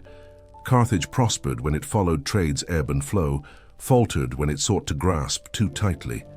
Rome expanded with tides of fortune, then receded into decline, its shores left to silence. The pattern was eternal, written not in chronicles alone but in the sea itself. The ocean's breath became history's breath, each tide a prophecy fulfilled. Philosophers gazing at the shore saw in the tide more than water. They saw a law of life itself. Heraclitus spoke of all things flowing, never the same twice, as true for rivers as for empires. To him, the rise of kingdoms was a flood, their decline an ebb, inevitable as breath. Stoics, meditating upon harbors, taught that wisdom lay not in resisting this rhythm, but in yielding to it, to accept the sea's pulse as mirror of fate. For them, tide was teacher, whispering that power is not possession but passage. Empires that denied this law invited ruin. Kings who believed their dominance eternal built monuments to permanence, only to watch them buried in sand or shattered by wave. Babylon rose like flood but fell into dust. Athens flourished like tide, then receded into memory. Rome swelled vast as ocean but waned, leaving only fragments. To resist ebb was to drown in it. To cling to power was to fight moon and sea, and no empire ever won such war. And yet the ebb was not only loss, it was renewal. Just as tides retreat leaves behind shells, driftwood, treasures for those who walk the shore, so decline leaves wisdom, art, memory. The fall of Carthage gave Rome its strength. The fall of Rome gave birth to kingdoms that shaped the world anew. Each ebb carried remnants, each flood carried promise. The law of tides was not destruction, but transformation, a rhythm through which history endlessly remade itself. The common people too absorbed this wisdom. Fishermen rose with tide, rested with ebb, their lives bound to rhythm. Farmers near coasts measured planting by water's breath, learning patience in its cycles. Mothers told children that tide was life's lesson. Nothing stays, everything changes, yet the sea always returns. The law was not abstract but lived. its truth carried in nets, in boats, in stories whispered beside waves. Empire was grand, but tide was intimate, a law felt daily. Thus, the law of tides spoke both grandeur and humility. It taught rulers that power is fragile, sailors that voyages are timed, poets that fate is rhythm. The sea gave image to history, not a line of ascent nor a line of fall, but a pulse, rising, falling, eternal. The wise saw in this pulse not despair, but peace, for even decline was not end, but cycle. As tide always returns, so too life renews, memory endures, and history flows again. So the chapter closes upon its truth. To master tide is impossible, to live within it is wisdom. Empires that rose upon the sea learned this law, willingly or not. They surged, they faltered, they vanished. Yet the tide endured, unbroken, unbent. The eternal pulse whispered that all greatness is temporary, all decline is transformation. And when we listen to the tide, we hear history itself breathing, steady and patient, reminding us that nothing is ever truly lost, only carried away to return in another form. The ocean drifts. Its currents move unseen, carrying warmth from tropics to poles, sweeping ships toward destiny, scattering debris across horizons. Unlike storms or tides, drift is slow, patient, unstoppable. It pays no heed to kingdoms, no respect to crowns. The law of eternal drift whispers that while men build thrones upon earth, the sea carries on with its silent journeys, weaving currents that erase borders, ignore empires, and outlast every monument of stone. Phoenician traders knew these drifts intimately. Their cedar ships followed currents that bore them farther than oars alone could manage. They read not only stars but the slow pull of water, trusting ocean's invisible hands. Rome, too, recognized this law when it gathered reports of debris from wrecked fleets washing ashore hundreds of miles away. Drift carried fragments of empire beyond its reach, scattering reminders that the sea was not conquered, only endured. Drift shaped discovery as well as ruin. Carthaginian accounts tell of strange goods arriving on unfamiliar shores, carved wood, foreign grains, feathers of exotic birds, carried by waters from unknown lands. Such flotsam inspired myths of distant continents, of islands hidden beyond horizon. For every empire, drift became rumor, prophecy of lands not yet seen. The ocean spoke not with words but with offerings, washed upon coasts as if to remind mankind that their maps were incomplete. Yet drift was also memory. Wreckage of lost battles floated far from fields of war, reminders that no empire controlled where its story ended. The fragments of burned ships, the broken shields, the charred timbers became messages carried to strangers, proof that power had limits. Drift was history's courier, carrying evidence of downfall across waves. It did not honor victories, nor conceal defeats. It simply moved, eternal, impartial, scattering truth across coasts for all to see. For ordinary sailors, drift was omen. A mast adrift upon the sea spoke of disaster. A corpse floating upon tide was warning to turn back. Yet also drift brought gifts, coconuts to barren islands, fish shoals to waiting nets, seeds to distant shores where life took root anew. In its silence, drift was both destroyer and sower, taking and giving in rhythms too vast for men to measure. Empires might rise, but drift endured, reshaping shores long after their names were forgotten. Thus, the law of eternal drift revealed its first lesson. No throne, no crown, no fortress survives against the ocean's patient hand. Power crumbles, borders fade, yet the sea continues carrying its burdens into eternity. Drift is not conquest nor revenge. It is indifference made visible, and in that indifference lies its terrible power, for it reminds all who gaze upon waves that the ocean does not need to fight to win, it only needs to drift. The patience of drift gave birth to myth. When fragments of foreign woods washed upon Greek islands, poets declared they came from lands beyond the known horizon. When strange seeds sprouted along Carthaginian coasts, priests proclaimed them gifts from gods who ruled unseen continents. To the Egyptians, drift carried messages from Nun, the primordial sea, whispers of lands drowned, of civilizations swallowed whole. In every culture, the silent courier of the ocean became prophecy, its gifts proof that the world was larger than men imagined. Lost continents found their beginnings in these mysteries. Plato's tale of Atlantis, swallowed by the sea, may have been inspired by such debris, glimpses of what drift brought ashore. Sailors swore they had seen statues beneath waves, ruins gleaming before vanishing into depths. When pieces of columns or work stones washed upon beaches, they were read as evidence of empires forgotten, monuments carried far from their makers.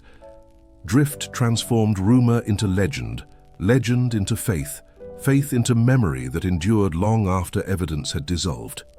But drift also humbled empire. Rome's vast fleets, once symbols of supremacy, left wreckage that floated across Mediterranean shores, reminders that steel and timber could be reduced to flotsam in a single storm. Carthage, defeated in Punic Wars, saw fragments of its ships drifting to foreign harbors, silent witnesses of defeat. Even Byzantium, armed with Greek fire, could not stop drift from carrying charred timbers into open seas. The ocean erased victory and defeat alike, scattering fragments as though mocking the pride of men. For rulers, drift was both warning and mirror. Thrones carved from stone might endure for centuries, but drift reminded them that all legacies scatter. Crowns gleam, but gold too corrodes when carried by salt. Statues rise, but waves grind them into sand. Drift was the sea's quiet laughter, its endless demonstration that time is stronger than empire. To witness a royal seal floating upon wreckage was to understand mortality not only of men, but of nations themselves. And yet drift was not only omen of ruin, it was also bearer of renewal. Seeds carried across waves took root upon coasts where no farmer had sown. Coconuts arrived upon barren islands, sprouting palms that gave food and shelter. Even wreckage became resource. Timbers salvaged by fishermen became homes, ornaments, fuel. Drift, impartial and ceaseless, gave as much as it took. Empires measured it as threat, but common folk saw it as blessing, proof that the ocean was not only destroyer but giver of life. Thus, the law of eternal drift taught its second lesson. Time is both erasure and renewal, and the sea is its messenger. What is lost in one place becomes found in another. What is destroyed becomes material for new beginnings.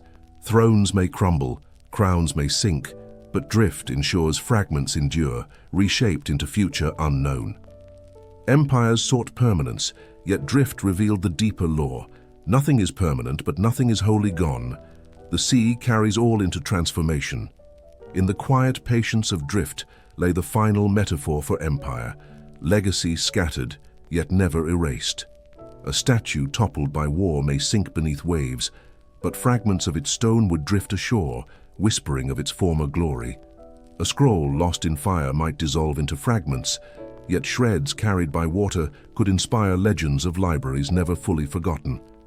Drift in this way became history's archivist, carrying not intact monuments, but echoes of them, fragments enough to remind future generations that greatness once stood where silence now reigned. Sailors often told stories of relics found far from their origins, amphorae washed upon African sands, coins carried into northern fjords, planks of cedar drifting upon distant beaches. Each fragment was proof that empire had once reached further, touched coasts unseen, endured beyond its fall. To hold a coin upon a shore, never claimed by its mint, was to feel history's reach.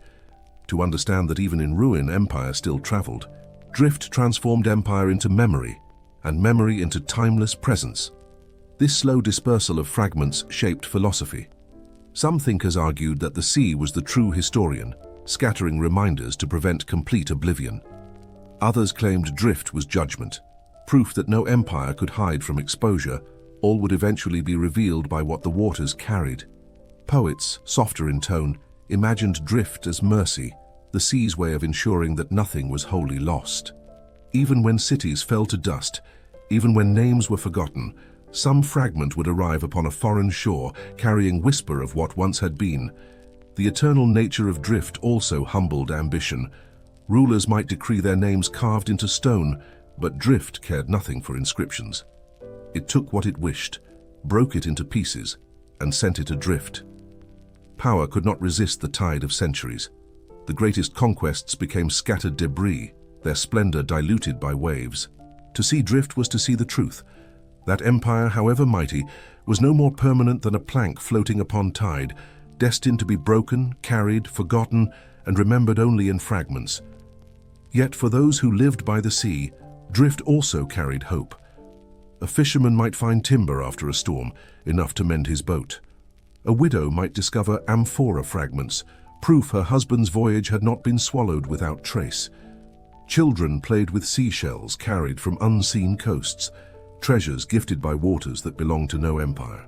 Drift was democracy of the ocean, gifts and ruins alike shared freely, scattered without preference, given to all who lived upon its shores. Thus, the law of eternal drift closes with its deepest lesson: oceans outlast all thrones. They scatter monuments, erase borders, mock ambition, and yet preserve memory in fragments. Drift teaches that legacy is not permanence but transformation, that empires like statues shattered and carried piece by piece survive not as monuments but as whispers. Power dissolves but memory endures, reshaped by waters, scattered into eternity.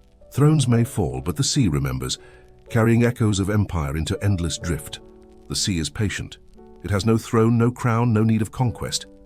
It waits, and in waiting it endures.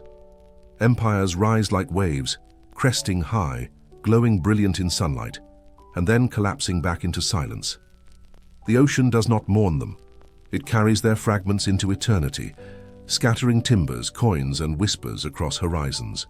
Thus closes the story of ancient empires and their seas, not with noise, but with the steady hush of tides, reminding us that all power drifts, all crowns corrode, all glory fades into foam. The first law taught illusion, that walls cannot outlast stars. Babylon's towers crumbled while constellations still shine above. The last law now teaches finality. Oceans outlast all thrones. Between these two truths lies the arc of history. From harbors filled with offerings to gods, to fleets burning with Greek fire, to whispers of lost continents, each law has shown the same reflection. Man builds, sea waits, time consumes. The cycle is eternal, steady as moon and tide. Empires believed they commanded horizons, but the horizon was always retreating. Ships vanished into silence, myths grew from absence, markets thrived and then withered. The sea allowed triumphs, but demanded humility. The law of horizons called men beyond their shores. The law of storms reminded them of their fragility. Tribute was demanded, salt and blood poured into waters, and still the depths remained unmoved. Empires fed the sea their wealth, their lives, their prayers, yet it remembered only silence. And yet, in that silence, legacy endured. Tides mirrored the breath of history, rising with conquest, falling with ruin. Drift scattered fragments into strange coasts, so no empire vanished completely. Even fire upon waves, defiance itself could not endure. All glory burned brightly but briefly, leaving behind ash scattered across currents. The sea preserved not monuments but memory, faint, broken, scattered, yet alive. In this way, the ocean became history's true archive, patient and impartial. Philosophers who watched the tide understood this. They knew that power is not permanent, only passing. They saw in the ebb and flow the rhythm of kingdoms, in the drift of wreckage the fate of rulers. They whispered that to defy the sea was folly, yet to honor it was wisdom. The sea was mirror of mortality, vast, eternal, indifferent. Against its patience, even the greatest crowns seemed fragile shells, destined to break and be carried away. Still, there is comfort in this law, for if all empires fall, then none are alone in their fall. Babylon, Athens, Carthage, Rome, all have vanished, yet all are remembered, their fragments carried by water and by story. The sea does not preserve in stone, it preserves in whispers, in traces, in scattered memories. To be scattered is not to be lost, to be broken is not to be erased. The sea ensures that even ruin becomes part of eternity. Thus, the final law speaks, surrender to the rhythm. The ocean does not rage without end, it breathes. So too history. Empires fall, but humanity rises again. Thrones crumble, but memory persists. The law of eternal drift assures us that nothing endures unchanged. but nothing is wholly erased. The fragments carried by water are enough to remind, enough to inspire, enough to weave future from past.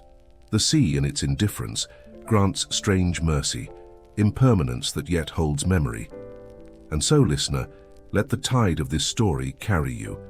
Let the voices of Babylon, of Carthage, of Byzantium, of Rome fade into the hush of waves. Let the silence of depths remind you of your own fragility, but also your place in eternity's rhythm. You too are fragment. You too will be carried. Yet like the empires of old, your trace will endure, scattered but not lost, part of the ocean's endless memory. For in the sea's patience lies the truth. All things drift, but all things remain. Sleep now, with the ocean's breath in your ear, steady and eternal. Empires fall, but the sea endures. Thrones vanish, but the tide continues. Power fades, but memory drifts across horizons. The sea has no need of empire, for it is empire itself, vast, eternal, unbroken. And in its rhythm we find the final law, that everything returns to silence, yet nothing is ever wholly gone. The ocean outlasts all, carrying whispers of history into eternity's endless night.